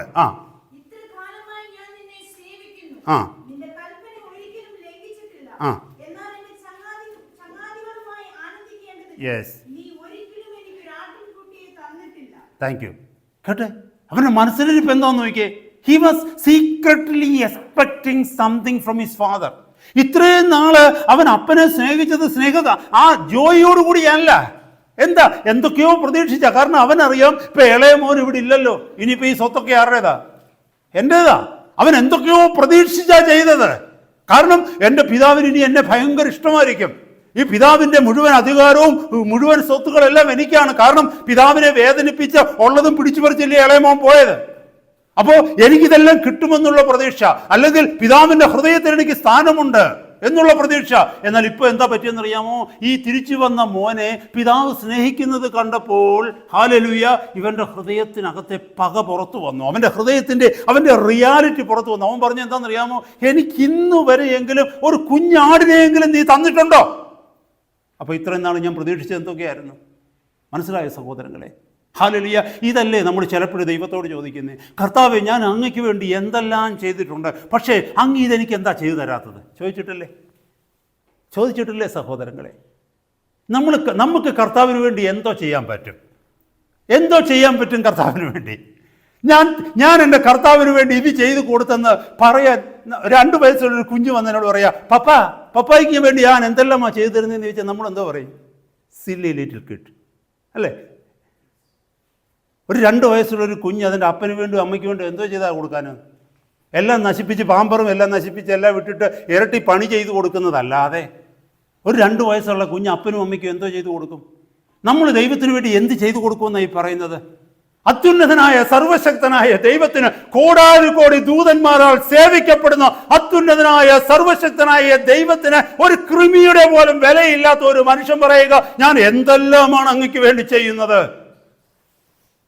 പറഞ്ഞ് മനസ്സിലായ സഹോദരങ്ങളെ? ഇതാണൊരു ജീവപ്രവൃത്തി. വിത്തൗട്ട് ജോയ്, അകത്ത് തൃപ്തിയില്ലാതെ എന്തൊക്കെയോ പ്രതീക്ഷിച്ച് നമ്മൾ ചെയ്യുക. ഹല്ലേലൂയ. അങ്ങനെ നമ്മൾ ചെയ്യുന്നെങ്കിൽ അത് വളരെ വലിയൊരു അപകടമാണ്. ഡ്യൂട്രോണമിയിലേക്ക് വന്നു കഴിഞ്ഞാൽ, ആവർത്തന പുസ്തകത്തിലേക്ക് വന്നു കഴിഞ്ഞാൽ അതിനുള്ള ഒരു ശിക്ഷയെക്കുറിച്ച് അവിടെ വചനത്തിൽ എഴുതിയിരിക്കുന്നത് വായിക്കുവാൻ തക്കവണ്ണം ഇടയായി. ആവർത്തന പുസ്തകം 28-ാം അധ്യായത്തിൻ്റെ ഡ്യൂട്രോണമി ചാപ്റ്റർ 28 വേഴ്സസ് 47 and 48.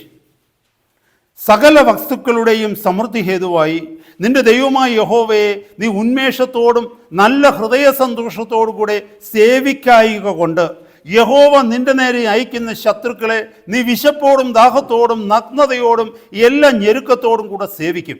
നിന്നെ നശിപ്പിക്കും വരെ അവൻ നിന്റെ കഴുത്തിൽ ഒരു ഇരുമ്പ് നുകം വയ്ക്കും. ഇതിൻ്റെ കോണ്ടെക്സ്റ്റ് നമുക്കറിയാൻ പറ്റും.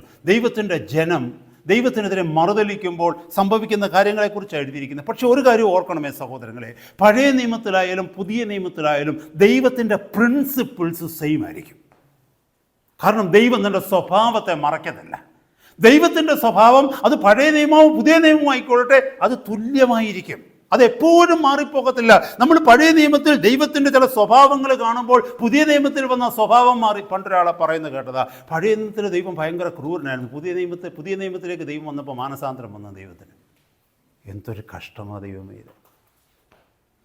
കാരണം പുതിയ നിയമത്തിലെ ദൈവം അങ്ങനൊന്നും ചെയ്യുന്നില്ല, പഴയ നിയമത്തിലെ ദൈവമേ ചെയ്യുന്നുള്ളൂ. ദൈവത്തിൻ്റെ വചനം അറിയാത്ത കൊണ്ടുള്ള അറിവില്ലായ്മയിൽ അജ്ഞതയിലാണ് അങ്ങനെയൊക്കെ സംസാരിക്കുന്നത്. പഴയ നിയമത്തിലെ ദൈവം തന്നെയാണ് പുതിയ നിയമത്തിലെ ദൈവവും. പഴയ നിയമത്തിലെ ദൈവം എന്തിനാ കോപിച്ചത്, അതേ കോപം പുതിയ നിയമത്തിലുമുണ്ട്. വചനം ഒന്ന് പരിശോധിച്ച് നോക്കിക്കഴിഞ്ഞാൽ ആ കോപത്തിൽ നിന്ന് എന്നെയും നിന്നെയും രക്ഷിക്കാനാ യേശു കർത്താവ് വന്നത്. ഹല്ലേലൂയ. ഓക്കെ, ഞാൻ ആ ഭാഗത്തേക്ക് പോകുന്നില്ല, അത് പോയി കഴിഞ്ഞാൽ വേറെ സബ്ജക്റ്റായി പോകും. ഇവിടെ പറയുന്നത് നോക്കിയേ, ദൈവത്തെ സന്തോഷത്തോടെ, ഹൃദയ സന്തോഷത്തോടെയും ഉന്മേഷത്തോടെയും സേവിക്കാതെ വന്നപ്പോൾ എന്തു പറ്റിയെന്നറിയാമോ? ശത്രുക്കൾക്ക് അവർ കീഴ്പ്പെടേണ്ടതായിട്ട് വന്നു. എന്നെ കേൾക്കുന്ന ദൈവമക്കളെ, അതുകൊണ്ടാണ് പലപ്പോഴും നമ്മുടെ ശത്രുക്കൾ എന്ന് പറഞ്ഞാൽ മാനുഷിക ശത്രുക്കൾ എന്നുള്ളതല്ല, നമ്മുടെ ബലഹീനതകളാകുന്ന ശത്രുക്കൾ, അല്ലെങ്കിൽ നമ്മുടെ ജഡത്തിലെ ശത്രുക്കൾ, അല്ലെങ്കിൽ പിശാച്, അതുപോലുള്ള പോരാട്ടങ്ങൾക്ക് നമ്മൾ കീഴ്പ്പെട്ടു പോകുന്നതിൻ്റെ കാരണം എന്നറിയാമോ? നാം ദൈവസന്നിധിയിൽ ചെയ്യുന്ന പലതും സന്തോഷത്തോടല്ല ചെയ്യുന്നത്. അതുകൊണ്ടാണ് ഇവിടെ എഴുതിയിരിക്കുന്ന ഒന്നുകൂടെ ഞാൻ ആ വാക്യം വായിക്കാം, ഒന്നുകൂടെ മനസ്സിലാകും. സകല വസ്തുക്കളുടെയും സമൃദ്ധി ഹേതുവായി എന്ന് പറഞ്ഞാൽ ജീവിതത്തിലെല്ലാം നമുക്ക് കിട്ടുമ്പോൾ ധനമുണ്ട്, മാനമുണ്ട്, അറിവുണ്ട്, ജ്ഞാനമുണ്ട്, സ്ഥാനമുണ്ട്, പേരും പെരുമയും കിട്ടി, നമ്മളെ 4 പേർ അറിയാൻ തുടങ്ങി. അങ്ങനെ നമ്മുടെ മഹത്വം വർദ്ധിപ്പിച്ചു കഴിഞ്ഞപ്പോൾ എന്തു പറ്റിയെന്നറിയാമോ? നിന്റെ ദൈവമായ യഹോവയെ നീ ഉന്മേഷത്തോടും നല്ല ഹൃദയ സന്തോഷത്തോടും കൂടി സേവിക്കായിക കൊണ്ട്, because you serve not the Lord thy God with joyfulness and with gladness of heart for the abundance of all things. You haven't served him with joyful heart. അതവിടെ ഇരിക്കുക. And with gladness of heart, സന്തോഷം കൊണ്ട് സേവിക്കാതിരുന്നത് കൊണ്ട് യഹോവ നിന്റെ നേരെ അയക്കുന്ന ശത്രുക്കളെ നീ വിശപ്പോടും ദാഹത്തോടും നഗ്നതയോടും എല്ലാ ഞെരുക്കത്തോടും കൂടെ സേവിക്കും എന്ന് പറഞ്ഞാൽ നമ്മൾ അടിമകളായി തീരുമെന്ന്. ഹല്ലേലൂയ. പലതിന് നമ്മൾ അടിമകളായി പോകുന്നത് അതുകൊണ്ടാണ് സഹോദരങ്ങളെ. പലപ്പോഴും നമ്മളിൽ പലരും ചിന്തിക്കത്തില്ലേ, ഞാൻ എന്തുകൊണ്ടാണ് പിന്നെയും പലതിനും അടിമയായി തീരുന്നത്? അതിൻ്റെ കാരണം എന്നാണെന്നറിയാമോ? നീ ദൈവത്തെ സന്തോഷത്തോടുകൂടി അല്ല സേവിക്കുന്നത്. അതുകൊണ്ടാണ് നീ ദൈവത്തെ ഉന്മേഷത്തോടു കൂടിയല്ല സേവിക്കുന്നത്. അതുകൊണ്ടാണ്. ഹല്ലേലൂയ. നമ്മൾ നിർബന്ധം കൊണ്ടാണ് കർത്താവിനെ സേവിക്കുന്നത്, നിർബന്ധം കൊണ്ടാണ് പ്രാർത്ഥിക്കുന്നത്. ഹല്ലേലൂയ. പലപ്പോഴും പലരും സഭയിൽ വരുന്നത് പോലും നിർബന്ധം കൊണ്ടാണ്, മറ്റുള്ളവർക്ക് എന്തോ തോന്നുമെന്ന് കരുതിയ. ഹല്ലേലൂയ. എന്നെ കേൾക്കുന്ന സഹോദര സഹോദരി, നിർജീവ പ്രവൃത്തികളാണ് അങ്ങനത്തെ പ്രവൃത്തികളെല്ലാം. അങ്ങനെയാണെങ്കിൽ സൽപ്രവൃത്തി എന്താണ്? അതിന് നേരെ ഓപ്പോസിറ്റാണ്. സന്തോഷത്തോടെ കർത്താവിന് വേണ്ടി ചെയ്യുന്നതൊക്കെയും സ്വർഗത്തിൽ സ്വീകാര്യമാണ്, സത്പ്രവൃത്തിയാണ്. ആ സന്തോഷമില്ലാതെ വന്നു കഴിഞ്ഞാൽ ആ സൽപ്രവൃത്തി നിർജീവ പ്രവൃത്തിയാകും. അതായത് നല്ലൊരു ചിക്കൻ കറി വെച്ചിട്ട് ഒരു പാറ്റായെ പിടിച്ച് അതിനകത്തിടുക. ആ പാറ്റ വീണ് കഴിഞ്ഞാൽ യൂസ്ലെസ്, പാറ്റായ വീഴാതിരുന്നാലോ നല്ലത്. അത്രയേ ഉള്ളൂ. ഈ സന്തോഷമില്ല എങ്കിൽ നമ്മൾ ചെയ്യുന്നതെല്ലാം നിർജീവ പ്രവൃത്തിയാണ്. സന്തോഷമുണ്ടെങ്കിൽ നാം ചെയ്യുന്ന പ്രവൃത്തിയെല്ലാം സ്വീകാര്യമാണ് ദൈവത്തിന്. അതുകൊണ്ട് തന്നെ കേൾക്കുന്ന സഹോദരങ്ങളെ, സന്തോഷമില്ലാതെ ദൈവസന്നിധിയിൽ ഒരു പ്രവൃത്തി ചെയ്യാനായിട്ട് നമ്മൾ പോകരുത്. പ്രാർത്ഥിക്കാൻ സന്തോഷമില്ല, നീ പ്രാർത്ഥിക്കണ്ട. ദാനധർമ്മം കൊടുക്കാൻ സന്തോഷമില്ലെങ്കിൽ ദാനധർമ്മം ചെയ്യണ്ട, നിർബന്ധപൂർവ്വം ഒന്നും ചെയ്യണ്ട. ഹല്ലേലൂയ. അതാണ് നമ്മളെ പഠിപ്പിക്കുന്നത്. ഹല്ലേലൂയ. രണ്ടാമത് നമ്മൾ മനസ്സിലാക്കേണ്ടതെന്ന് ചോദിച്ചാൽ, വർക്ക്സ് ഡൺ വിത്തൗട്ട് ലവ്. സ്നേഹമില്ലാതെ ചെയ്യുന്ന പ്രവൃത്തി നിർജീവ പ്രവൃത്തിയാണ്. Every work has to come out of love, pure love. Hallelujah. നമ്മളിത് മനസ്സിലാക്കണം സഹോദരങ്ങളെ. നിങ്ങൾക്കറിയാമോ, ഞാൻ പെട്ടെന്ന് വളരെ ഷോർട്ടായിട്ട് പറഞ്ഞു പോകുകയാണ് ഈ പോയിന്റുകൾ, കാരണം ചില പോയിന്റുകൾ മനസ്സിലാക്കാനായിട്ടുണ്ട്. ഞാനതുകൊണ്ട് പെട്ടെന്ന് പറഞ്ഞു പോകുകയാണ്. എഫെസോസ് സഭയെ കർത്താവ് ശാസിച്ച് എന്തിനാണെന്നറിയാമോ? വെളിപ്പാട് പുസ്തകം 2-ാം അധ്യായം 4-ാമത്തെ വാക്യം നമ്മൾ വായിച്ചാൽ മനസ്സിലാകും. എന്താണെന്നറിയാമോ? നിന്റെ ആദ്യ സ്നേഹം വിട്ടുകളഞ്ഞു എന്ന ഒരു കുറവ് നിന്നെക്കുറിച്ച് എനിക്ക് പറയാനുണ്ട്. അതുകൊണ്ട് നീ ഏതിൽ നിന്ന് വീണു എന്ന് ഓർത്ത് മാനസാന്തരപ്പെടുക. അല്ലാഞ്ഞാൽ ഞാൻ നിന്റെ അടുക്കൽ വരികയും നീ മാനസാന്തരപ്പെടാതിരുന്നാൽ എന്തു ചെയ്യും? നിന്റെ നിലവിളക്ക് അതിൻ്റെ സ്ഥാനത്ത് നിന്ന് മാറ്റുകയും ചെയ്യും. അപ്പോൾ വലിയ നിലവിളക്ക് നഷ്ടപ്പെടുന്ന ഒരു കുറ്റമാണ് ആദ്യ സ്നേഹം നഷ്ടപ്പെട്ടു പോയത്. പക്ഷേ നിങ്ങൾക്കറിയാമോ, ആ 2:4 മുകളിലുള്ള 1, 2, 3 വാക്യങ്ങൾ നിങ്ങൾ വായിച്ചു നോക്കിയാൽ എഫേസോസ് സഭ എന്തൊരു തീഷ്ണതയുള്ള സഭയാണെന്നറിയാമോ? അവിടെ എന്തെല്ലാം അവർ കർത്താവിന് വേണ്ടി ചെയ്യുന്നതെന്നറിയാമോ? ദൈവസന്നിധിയിൽ എത്ര വലിയ സാക്ഷ്യമുള്ളതാണെന്നറിയാമോ? പക്ഷെ ഒരൊറ്റ വിഷയമേ ഉള്ളൂ, ആദ്യ സ്നേഹം വിട്ടുകളഞ്ഞു. ആദ്യ സ്നേഹത്തെക്കുറിച്ചൊക്കെ പഠിക്കണമെന്നുണ്ടെങ്കിൽ അപ്പോസ്തലപ്രവൃത്തി 19-ാം അധ്യായമൊക്കെ ഒന്ന് പഠിച്ചാൽ മതി. എഫേസോസിൽ സഭ തുടങ്ങിയപ്പോൾ അവർ കർത്താവിൻ്റെ നാമത്തിന് വേണ്ടി കൊടുത്ത ചെലവ് നഷ്ടപ്പെടുത്തിയത്, അവർ ആ തീഷ്ണതയോടെ നിന്നത് ഒക്കെ നമുക്കവിടെ മനസ്സിലാക്കുവാനായിട്ട് കഴിയും അപ്പോസ്തലപ്രവൃത്തിയിൽ. എന്നാൽ ഇപ്പോഴൊന്ന് നോക്കിയേ, 10-35 വർഷം കഴിഞ്ഞപ്പോഴത്തേക്ക് എന്താ സംഭവിച്ചെന്നറിയാമോ? പ്രവൃത്തികളുണ്ട്, പക്ഷേ അകത്ത് സ്നേഹമില്ല. ഹല്ലേലൂയ! ദൈവസഭയിൽ എല്ലാവരും കൂടി വരുന്നുണ്ട്, പക്ഷേ പരസ്പരം അവർക്കൊരു സ്നേഹമില്ല. ദൈവത്തോടൊരു സ്നേഹമില്ല, ദൈവത്തോടൊരു കരുതലില്ല. നമ്മൾ ചെയ്യുന്നതൊക്കെ ഓട്ടോമാറ്റിക്കലി ചെയ്യുന്നുണ്ട്. എൻ്റെ അപ്പൻ ചെയ്യുന്നുണ്ടായിരുന്നു, ഞാനും ചെയ്യുന്നുണ്ട്, എൻ്റെ മക്കളും ചെയ്യുന്നുണ്ട്, എൻ്റെ കൊച്ചുമക്കളും ചെയ്യുന്നുണ്ട്. കാരണം എന്താണെന്നറിയാമോ? ഈ ചെയ്യുന്നതൊക്കെ ഒരു പാരമ്പര്യമായിട്ടങ്ങ് മാറുകയാണ്. എല്ലാവരും ചെയ്യുന്നത് കൊണ്ട് ഞാനും ചെയ്യുന്നു, പക്ഷെ സ്നേഹം കൊണ്ടല്ല ചെയ്യുന്നത്. മനസ്സിലാകുന്നുണ്ടോ സഹോദരങ്ങളെ? ആ യഥാർത്ഥ അർത്ഥം പോയി. നമ്മൾ ചെയ്യുന്നത് സ്നേഹം കൊണ്ടാണ് ചെയ്യുന്നത്. ഹല്ലേലൂയ! ഞാനൊരു വ്യക്തിക്ക് വേണ്ടി പ്രാർത്ഥിക്കുന്നത് ആ വ്യക്തിയെ ഞാൻ സ്നേഹിക്കുന്നത് കൊണ്ടാണ് പ്രാർത്ഥിക്കുന്നത്. നിങ്ങൾ എനിക്ക് വേണ്ടി പ്രാർത്ഥിക്കുന്നുവെങ്കിൽ നിങ്ങൾ എന്നെ സ്നേഹിക്കുന്നത് കൊണ്ടാണ് എനിക്ക് വേണ്ടി പ്രാർത്ഥിക്കുന്നത്. നാം കർത്താവിനെ സേവിക്കുന്നത്, നാം കർത്താവിനെ സ്നേഹിക്കുന്നത് കൊണ്ടായിരിക്കണം. ഹല്ലേലൂയ! സ്തോത്രം. ദൈവസഭയ്ക്ക് വേണ്ടി നാം എന്തെങ്കിലും ചെയ്യുന്നത് ദൈവസഭയെ നാം സ്നേഹിക്കുന്നത് കൊണ്ടായിരിക്കണം, മറ്റൊരു കാരണങ്ങളും കൊണ്ടാവരുത്. നിങ്ങൾക്കറിയാമോ, യോഹന്നാന്റെ സുവിശേഷം 21-ാമത്തെ അധ്യായത്തിൽ നമുക്കറിയാം, ആ പത്രോസ് മറ്റ് ശിഷ്യന്മാരെല്ലാം കൂടെ വിളിച്ചുകൊണ്ട് മീനെ പിടിക്കാനായിട്ട് പോയി. നമുക്കറിയാമല്ലോ, അവിടെ കർത്താവ് ഉത്ഥാനം ചെയ്ത് ഉയർത്തെഴുന്നേറ്റ് വന്നിട്ട് അവർക്ക് പ്രത്യക്ഷപ്പെടുന്നതിനെക്കുറിച്ച് നമുക്കറിയാൻ പറ്റും. കടൽക്കരയിൽ കർത്താവ് മീനൊക്കെ അവരോട് പറയുന്നുണ്ടല്ലോ, നിങ്ങൾ മീനെ കൊണ്ടുവരാൻ പറഞ്ഞു. അവർ പറഞ്ഞു രാത്രി മുഴുവൻ അധ്വാനിച്ച് ഞങ്ങൾക്ക് ഒന്നും കിട്ടിയില്ല. പിന്നെ കർത്താവ് പറഞ്ഞു വല വീശാൻ പറഞ്ഞു. 153 വലിയ മീനിനെയൊക്കെ കിട്ടി. വളരെ സന്തോഷമൊക്കെ ഉണ്ടായി. അത് കഴിഞ്ഞിട്ട് താഴേക്ക് വായിച്ചു വരുമ്പോൾ നമുക്ക് മനസ്സിലാകും, Jesus Christ turned to Peter. മറ്റ് ശിഷ്യന്മാരിലേക്കല്ല നോക്കിയത്, പത്രോസിലേക്ക് തിരിഞ്ഞ് ഒരേ ചോദ്യം 3 പ്രാവശ്യം ചോദിക്കുന്നുണ്ട് കർത്താവ്. എന്താണെന്നറിയാമോ? നീ ഇവയിലധികമായി എന്നെ സ്നേഹിക്കുന്നുവോ? എന്തിനാ 3 ചോദ്യം ചോദിച്ചത്? നിങ്ങൾക്കറിയാമോ, 3-ാമത് ആ ചോദ്യം ചോദിച്ചപ്പോഴത്തേക്ക് വചനത്തിൽ എഴുതിയിരിക്കുന്ന പത്രോസ് ഒത്തിരി ദുഃഖിച്ചെന്നാ. എന്തിനാ ഈ 3 പ്രാവശ്യം ചോദിച്ചെന്നറിയാമോ? മത്തായിയുടെ സുവിശേഷം 26-ാം അധ്യായത്തിൻ്റെ അവസാന ഭാഗത്തിലേക്ക് വരുമ്പോൾ ഒരു പെൺകുട്ടിയുടെ മുമ്പിൽ, ഒരു വേലക്കാരത്തി പെൺകുട്ടിയുടെ മുമ്പിൽ 3 പ്രാവശ്യം ഈ പത്രോസ് തള്ളിപ്പറഞ്ഞു കർത്താവിനെ. ആദ്യം പറഞ്ഞു എന്താണെന്നറിയാമോ? ആ മനുഷ്യനെ നീ പറയുന്നത് എനിക്ക് മനസ്സിലാകുന്നില്ല. രണ്ടാമത് പറഞ്ഞു ആ മനുഷ്യനെ ഞാൻ അറിയുന്നില്ല. മൂന്നാമത് എന്താണെന്നറിയാമോ?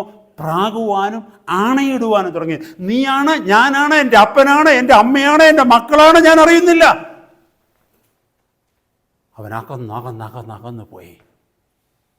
അവനെ തിരിച്ചു കൊണ്ടുവന്നൊരു വേല ഏൽപ്പിക്കുന്നതിന് മുമ്പ് അവൻ എവിടൊക്കെ വീണോ അവിടൊക്കെ അവനെ ഉറപ്പിക്കേണ്ടിയിരിക്കുന്നു കർത്താവിന്. എങ്ങനെ ഉറപ്പിക്കുന്നതെന്നറിയാമോ? സ്നേഹം കൊണ്ട് ഉറപ്പിക്കുന്നു. കാരണം പത്രോസ് ഞാൻ അവനെ അറിയുന്നില്ലെന്ന് പറഞ്ഞതിൻ്റെ കാരണം ഉള്ളിൽ അത്രമാത്രം സ്നേഹം അവനില്ലായിരുന്നു. കർത്താവിനോട് പറഞ്ഞത് എന്താണെന്നറിയാമോ? കർത്താവേ, നിനക്ക് വേണ്ടി മരിക്കാനും ഞാൻ തയ്യാറാണ്. കർത്താവിന് വേണ്ടി ഒരു വ്യക്തി മരിക്കാൻ തയ്യാറാകുക എന്ന് പറഞ്ഞാൽ അവനെ ജീവന് തുല്യം സ്നേഹിക്കുന്നെങ്കിൽ മാത്രമേ മരിക്കാൻ തയ്യാറാവത്തുള്ളൂ നമ്മൾ, അല്ലേ? ഒരു വ്യക്തിക്ക് വേണ്ടി നമ്മൾ മരിക്കാൻ തയ്യാറാകുകയാണെന്ന് പറഞ്ഞാൽ we love that person more than our own life. എങ്കിൽ മാത്രമേ മരിക്കാൻ തയ്യാറാകത്തുള്ളൂ. കർത്താവിനോട് പറഞ്ഞു ഞാൻ നിനക്ക് വേണ്ടി മരിക്കാൻ ആണെന്ന് പറഞ്ഞ പത്രോസാണ് ഒരു പെൺകുട്ടിയുടെ മുമ്പിൽ 1 അല്ല 2 അല്ല 3 പ്രാവശ്യം തള്ളിപ്പറഞ്ഞത് അവനെ ഞാൻ അറിയുന്നില്ലെന്ന്. എന്തിനാ? അവൻ യേശുവിനേക്കാൾ അധികം തൻ്റെ ജീവനെ സ്നേഹിച്ചു. അഥവാ അറിയുന്നെങ്ങാനും പറഞ്ഞു പോയെങ്കിൽ എന്നെയും കൂടെ പിടിച്ചു പോയി ക്രൂശിച്ചെങ്കിൽ എന്ത് ചെയ്യും?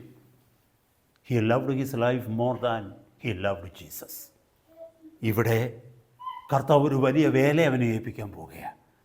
അപ്പോഴവന് കർത്താവിനറിയണം, നീ ഇവയിലധികമായി അവിടെ പല തിയോളജി അതിനകത്ത് പറയുന്നുണ്ട്. ഇവരിലധികമായി എന്ന് പറയുന്നുണ്ട്. ഇവയിൽ എന്ന് പറഞ്ഞാൽ ദൈവം കർത്താവ് കൊടുത്ത ആ പെരുത്ത മീൻകൂട്ടം അല്ലെങ്കിൽ ഭൗതിക നന്മ, ഒത്തിരി കാര്യങ്ങൾ പറയുന്നുണ്ട്. ഞാൻ ആ ഭാഗത്തേക്കൊന്നും പോകുന്നില്ല. വാട്ട് എവർ ഇറ്റ് ഈസ്, സകലത്തെക്കാളും അധികമായി ശീമോനെ നീ എന്നെ സ്നേഹിക്കുന്നുണ്ടോ? സഹോദര സഹോദരി, കർത്താവിനെ നമുക്ക് സ്നേഹിക്കുന്നുണ്ടെന്ന് പ്രൂവ് ചെയ്യാൻ കഴിയത്തില്ലെങ്കിൽ നാം കർത്താവിന് വേണ്ടി ചെയ്യുന്ന പ്രവൃത്തികളൊക്കെ വ്യർത്ഥമാണ്, നിർജീവ പ്രവൃത്തിയാണ്. സഭയോട് കർത്താവ് പറഞ്ഞു, നിൻ്റെ ആദ്യ സ്നേഹം വിട്ടുപോയി. ഞാനൊരു കാര്യം ചോദിക്കട്ടെ, ഒരു ഭാര്യ ഭർത്താവിന് വേണ്ടി എന്തൊക്കെ ചെയ്തെന്ന് വെച്ചു? നല്ല ആഹാരം വെച്ച് കൊടുത്തെന്നിരിക്കാം, വസ്ത്രങ്ങളൊക്കെ നനച്ച് ലോണ്ട്രിയൊക്കെ ഇട്ട് കഴുകിയെല്ലാം വൃത്തിയാക്കി അയൺ ചെയ്ത് അടുക്കി എല്ലാം വെച്ചെന്നിരിക്കുക, എല്ലാം ഭംഗിയാക്കി വെച്ചെന്ന് വെച്ചോ. പക്ഷെ സ്നേഹമില്ലെങ്കിലോ? തിരിച്ചതുപോലെ ഒരു ഭാര്യയ്ക്ക് ഭർത്താവ് എല്ലാം ചെയ്തു കൊടുക്കുന്നെന്ന് വെച്ചോ, നല്ല എന്നും വരുമ്പോൾ റെസ്റ്റോറൻറ്റിൽ നിന്ന് ഫുഡ് വാങ്ങിച്ചുകൊണ്ട് കൊടുത്തെന്ന് വെച്ചേക്കാം, പിക്നിക്കിന് കൊണ്ടുപോയേക്കാം, ഹോളിഡേയ്സിന് കൊണ്ടുപോയേക്കാം, എല്ലാം നല്ല വില കൂടിയ വസ്ത്രങ്ങളൊക്കെ വാങ്ങിച്ചു കൊടുത്തേക്കാം, എല്ലാം ചെയ്തേക്കാം. പക്ഷെ സ്നേഹം മാത്രമല്ല, വേറൊരാളെയാ സ്നേഹിക്കുന്നത്. ആ സ്ത്രീ എന്തോ പറയും? എന്നെ കേൾക്കുന്ന ദൈവമക്കളെ, നമ്മൾ എന്തെല്ലാം പ്രവൃത്തി ദൈവത്തിന് വേണ്ടി ചെയ്താലും കർത്താവിന് വേണ്ടി ചെയ്താലും നാം അവിടുത്തെ സ്നേഹിക്കുന്നില്ലെങ്കിൽ നമ്മുടെ പ്രവൃത്തികളൊക്കെ നിർജീവ പ്രവൃത്തികളാണ്. കർത്താവിൻ്റെ സന്നിധിയിൽ ഏത് സമയവും പറയാൻ കഴിയണം, കർത്താവേ, സകലത്തെക്കാളും അധികം ഞാൻ അങ്ങയെ സ്നേഹിക്കുന്നു. പക്ഷേ സ്നേഹത്തിനൊരു വില കൊടുക്കണം കേട്ടോ. കർത്താവ് ചിലപ്പോൾ പറയും, can you prove it to me? ഇപ്പോൾ പത്രോസിനോട് പറഞ്ഞതിൻ്റെ കൂട്ട് പിന്നെ പറയുന്നുണ്ട് പത്രോസിനോട്, അത് ശേഷം പറയുന്നുണ്ട്, നിനക്കിഷ്ടമില്ലാത്തടത്ത് നിന്നെ കൊണ്ടുപോകും. പല കാര്യങ്ങളെക്കുറിച്ച് ആ ഭാഗത്ത് പറയുന്നുണ്ട്. കാരണം അവൻ മരിക്കുവാനുള്ള വിധം കർത്താവ് പ്രൊഫസൈ ചെയ്ത് പറയുന്നുണ്ട്, സൂചിപ്പിക്കുന്നുണ്ട്. കാരണം എങ്ങനെ പത്രോസ് അവന് വേണ്ടി മരിക്കേണ്ടി വരുമെന്ന്. ഹല്ലേലൂയ. എന്നെ കേൾക്കുന്ന ദൈവമക്കളെ, കർത്താവിന് നമുക്ക് പ്രൂവ് ചെയ്യാൻ പറ്റുമോ? കർത്താവെ, സകലത്തെക്കാളധികമായി ഞാൻ അങ്ങയെ സ്നേഹിക്കുന്നു. എനിക്കുള്ള എല്ലാറ്റിനേക്കാളും അധികമായി എല്ലാം എനിക്ക് നഷ്ടപ്പെട്ടാലും ശരി ഞാൻ അങ്ങയെ സ്നേഹിക്കുന്നു. നമുക്കത് പറയുവാൻ കഴിയുമെങ്കിൽ അതാ സത്പ്രവൃത്തി. ഞാൻ വേഗം മുന്നോട്ട് പോട്ടെ. 3, വർക്ക്സ് വിതൗട്ട് സീൽ. അതായത് എരിവും തീഷ്ണതയും ഇല്ലാത്ത പ്രവൃത്തി നിർജീവ പ്രവൃത്തിയാണ്. എന്ന് പറഞ്ഞാൽ എന്താണെന്നറിയാമോ? ഒരു മാസം മുമ്പ് തുടങ്ങിയതാ, ഇപ്പോഴും ആ പണികൾ നടന്നുകൊണ്ടിരിക്കുക. എന്തായി ആ പണിയൊക്കെ? അതിപ്പോഴും നടന്നുകൊണ്ടിരിക്കുക. എന്ന് തീരും അതിപ്പോൾ പറയാനൊന്നും പറ്റത്തില്ല. അതേസമയത്ത് നമ്മുടെ പേഴ്സണലായിട്ടുള്ള കാര്യങ്ങളൊക്കെ എന്നേ തീർന്നു. പക്ഷെ ഞാൻ ഉദാഹരണം പറയാം, ദൈവകാര്യങ്ങളിൽ നമ്മൾ ലാക്സാകുക എന്ന് പറഞ്ഞാൽ എന്താ അറിയാമോ? ഉദാസീനതയോ. നിങ്ങൾക്കറിയാമോ, ഭയങ്കര ഭയാനകമായൊരു വചനമുണ്ട് പഴയ നിയമത്തിൽ, യെരമ്യാ പ്രവാചകൻ്റെ പുസ്തകം 48:10. യഹോവയുടെ പ്രവൃത്തി ഉദാസീനതയോട് ചെയ്യുന്നവൻ ശാപിക്കപ്പെട്ടവൻ. ഹല്ലേലൂയ. അവിടെ എഴുതിയിരിക്കുന്ന വാക്യമാണ്, യഹോവയുടെ പ്രവൃത്തി ഉദാസീനതയോടെ ചെയ്യുന്നവൻ ശാപിക്കപ്പെട്ടവൻ. ചർച്ചിൻ്റെ കാര്യമാണ്, അത് സാരമില്ലെന്നേ. ചർച്ചിന് കൊടുക്കുന്ന കാര്യമാണ്, അത് സാരമില്ല, അത് പിന്നെ നമുക്ക് അഡ്ജസ്റ്റ് ചെയ്യാം. നമുക്ക് കർത്താവിൻ്റെ കാര്യം പറയുമ്പോൾ, ദൈവ സഭയുടെ കാര്യം പറയുമ്പോൾ, ദൈവിക വിഷയങ്ങളെക്കുറിച്ച് പറയുമ്പോൾ അതിനെ നമ്മൾ രണ്ടാമത് മാറ്റി വയ്ക്കുക. ജോലിയുടെ കാര്യത്തിന് പ്രാധാന്യം നമ്പർ 1, ആരോഗ്യത്തിൻ്റെ കാര്യത്തിൽ നമ്പർ 1, കുഞ്ഞുങ്ങളുടെ കാര്യത്തിന് നമ്പർ 1, എല്ലാം നമ്പർ 1. പക്ഷെ ദൈവ വിഷയം വരുമ്പോൾ നമ്പർ 2, ചിലപ്പോൾ അത് നമ്പർ 3, ചിലപ്പോൾ അത് നമ്പർ 4. എല്ലാം നിർജീവ പ്രവർത്തികളാണ്. എരിവില്ലാതെ തീഷ്ണതയില്ലാതെ കർത്താവിൻ്റെ സന്നിധി നമ്മൾ ആ പ്രാർത്ഥന ദൈവം സ്വീകരിക്കത്തില്ല. അങ്ങനെയുള്ള ആരാധന ദൈവം സ്വീകരിക്കത്തില്ല. ഹല്ലേലൂയ. എന്തെല്ലാം നമ്മൾ കാണിച്ചെന്ന് പറഞ്ഞാലും ദൈവത്തിനത് അംഗീകാരമില്ല. എന്തെല്ലാം ഫ്ലവറി ലാംഗ്വേജിൽ ഞാൻ പ്രസംഗിച്ചെന്ന് പറഞ്ഞാലും ദൈവത്തിനത് സ്വീകാര്യമല്ല. കാരണം ദൈവത്തിനറിയാം, ഇവൻ്റെ എല്ലാ വിഷയങ്ങളും കഴിഞ്ഞിട്ട്, അവൻ്റെ സ്വന്തം വിഷയങ്ങളെല്ലാം കഴിഞ്ഞിട്ട് കിട്ടുന്ന സമയം അനുസരിച്ച് എൻ്റെ കാര്യങ്ങൾ അവൻ ചെയ്യുന്നത്. അതിനുള്ള ഉത്സാഹമേ അവനുള്ളൂ. ദൈവത്തിൻ്റെ വചനം പറയുന്നു. ഹല്ലേലൂയ. ലവോദോക്യ സഭയോട് പറഞ്ഞത് എന്താണെന്നറിയാമോ? 3-ാം അധ്യായം, റെവലേഷൻ 3:15-16 വാക്യങ്ങൾ, വെളിപ്പാട് പുസ്തകം 3-ാം അധ്യായത്തിൻ്റെ 15-16 വാക്യങ്ങൾ. ഞാൻ നിൻ്റെ പ്രവൃത്തി അറിയുന്നു, നീ ഉഷ്ണവാനുമല്ല ശീതവാനുമല്ല. ഉഷ്ണവാനോ ശീതവാനോ ആയിരുന്നുവെങ്കിൽ കൊള്ളാമായിരുന്നു. നീ ഉഷ്ണവാനുമല്ല ശീതവാനുമല്ല എന്ന് പറഞ്ഞാൽ ചൂടിനുമല്ല തണുപ്പിനുമല്ല, ശീതോഷ്ണവാനാ എന്ന് പറഞ്ഞാൽ ആ കൂട്ടത്തിലുമല്ല ഈ കൂട്ടത്തിലുമല്ല. കർത്താവ് പറഞ്ഞു, നിന്നെ ഞാൻ ഉമിണ്ണ് കളയും. ഉമിണ്ണ് കളയുക എന്ന് പറഞ്ഞാൽ മലയാളത്തിൽ നല്ല ഭാഷ പറഞ്ഞാൽ കാർക്കിച്ച് തുപ്പിക്കളയുക. നമ്മുടെ വായിക്കകത്തൊക്കെ മുടി വീണ് കഴിഞ്ഞാൽ ഞാൻ വായിക്കകത്ത് മുടി വീണ് കഴിഞ്ഞാൽ കായിട്ട് എടുത്ത് കളയും, അത്രേ ഉള്ളൂ. ചിലർ പരിപാടി മുടി കണ്ടു കഴിഞ്ഞാൽ ഭ്രാന്താ ചിലർക്ക്, അല്ലേ? ഉണ്ടോ? അങ്ങനെയുള്ളവരുണ്ടോ? ഇതിനകത്തോട്ട് കാണത്തില്ലായിരിക്കും. പണ്ടുണ്ടായിരുന്നു, ഞാൻ കർത്താവിനെ അറിയുന്നതിന് മുമ്പുണ്ടായിരുന്നു. അതിന് ശേഷം അത് സ്വഭാവത്തിനൊക്കെ മാറി. ചിലർ കൊണ്ട് വായിൽ മുടി വന്നു കഴിഞ്ഞാൽ ഒരൊറ്റ തുപ്പും. ഈ മുടിയും ചിലപ്പോൾ വായിൽ 2 പല്ലും കൂടെ ചിലപ്പോൾ 1 മീറ്റർ അകലെ പോവും. അതുപോലുള്ള തുപ്പും. എന്താണെന്ന് പറഞ്ഞാൽ വേറെ എങ്ങും അത് തൊടരുത്. ഉമിണ്ണ് കളയുക എന്ന് പറയുന്ന വാക്കിൻ്റെ അർത്ഥം അതാ. കർത്താവ് പറഞ്ഞ് ശീതോഷ്ണവാനെ ഞാൻ ഉമിണ്ണ് കളയും. തണുപ്പിനും ചൂടനും അല്ലാത്ത ഒരുത്തമ്മ എന്തെല്ലാം പണി ചെയ്താലും കർത്താവിൻ്റെ മുമ്പിൽ ഇതാ ഒരു പ്രയോജനമില്ല. ലവോദിക്യ സഭയോട് പറഞ്ഞതാണ് കേട്ടോ. സഹോദരന്മാരെ, ഒന്നി നമ്മൾ ചൂടന്മാരായിരിക്കണം, അല്ലെ തണുപ്പന്മാരായിരിക്കണം. ഇതിൻ്റെ രണ്ടിനും കൂടി ഇടയ്ക്ക് കിടന്ന് മെഴുക്കുപരട്ടി രീതിയിലാവരുത് നമ്മൾ, അല്ലേ? നമ്മൾ പലപ്പോഴും ഞാൻ അങ്ങനെയൊക്കെയാണ് ഭക്ഷണമൊക്കെ ഉണ്ടാക്കി കഴിഞ്ഞ് അതിന് പേരിടുന്നത്. കാരണം ഉണ്ടാക്കുന്ന ഒന്നും ഉദ്ദേശിച്ചാൽ പക്ഷേ ആയി വരുമ്പോൾ വേറൊരു ഉദ്ദേശമാണ് ചിന്തിക്കുന്നത്. മനസ്സിലാവുന്നുണ്ടോ?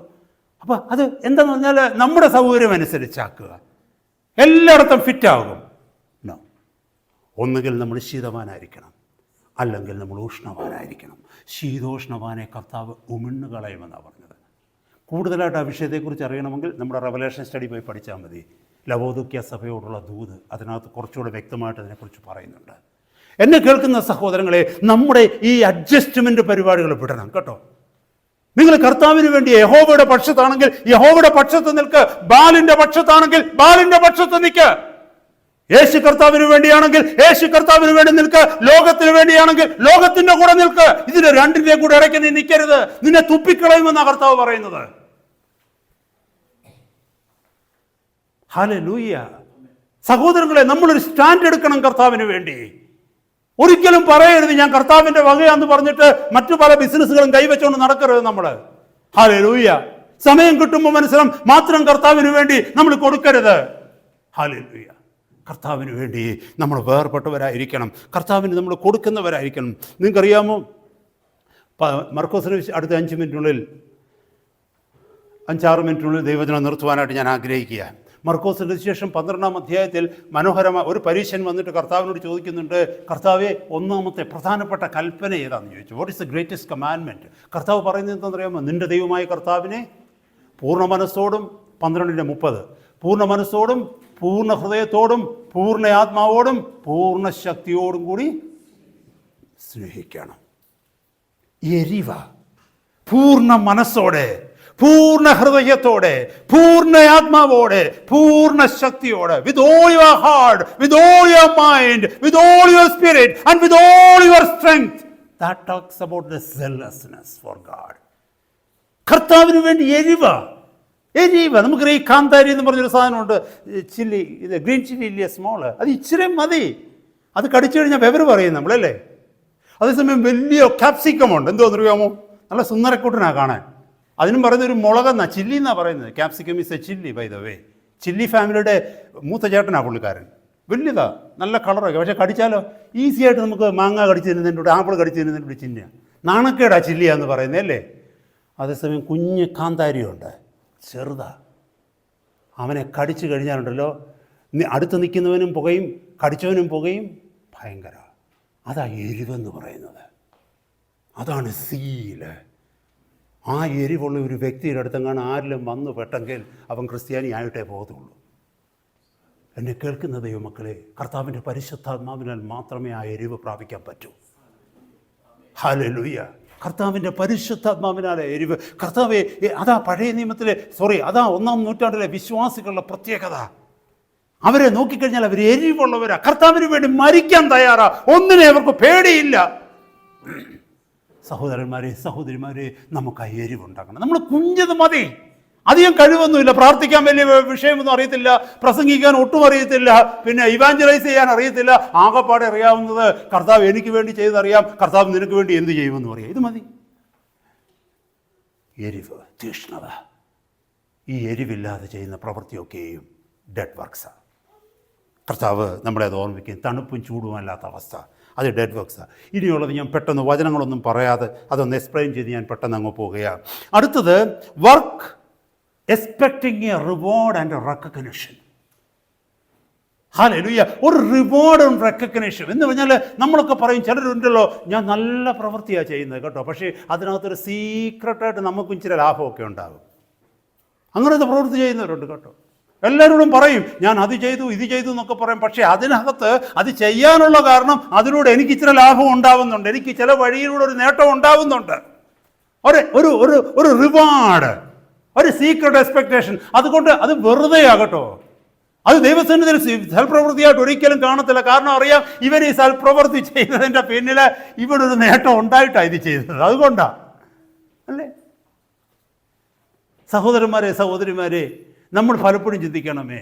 ഒത്തിരി കാര്യങ്ങൾ അതിനെക്കുറിച്ചൊക്കെ പറയണമെന്നുണ്ട്. ഞാൻ ആ ഭാഗത്തേക്കൊന്നും പോകുന്നില്ല.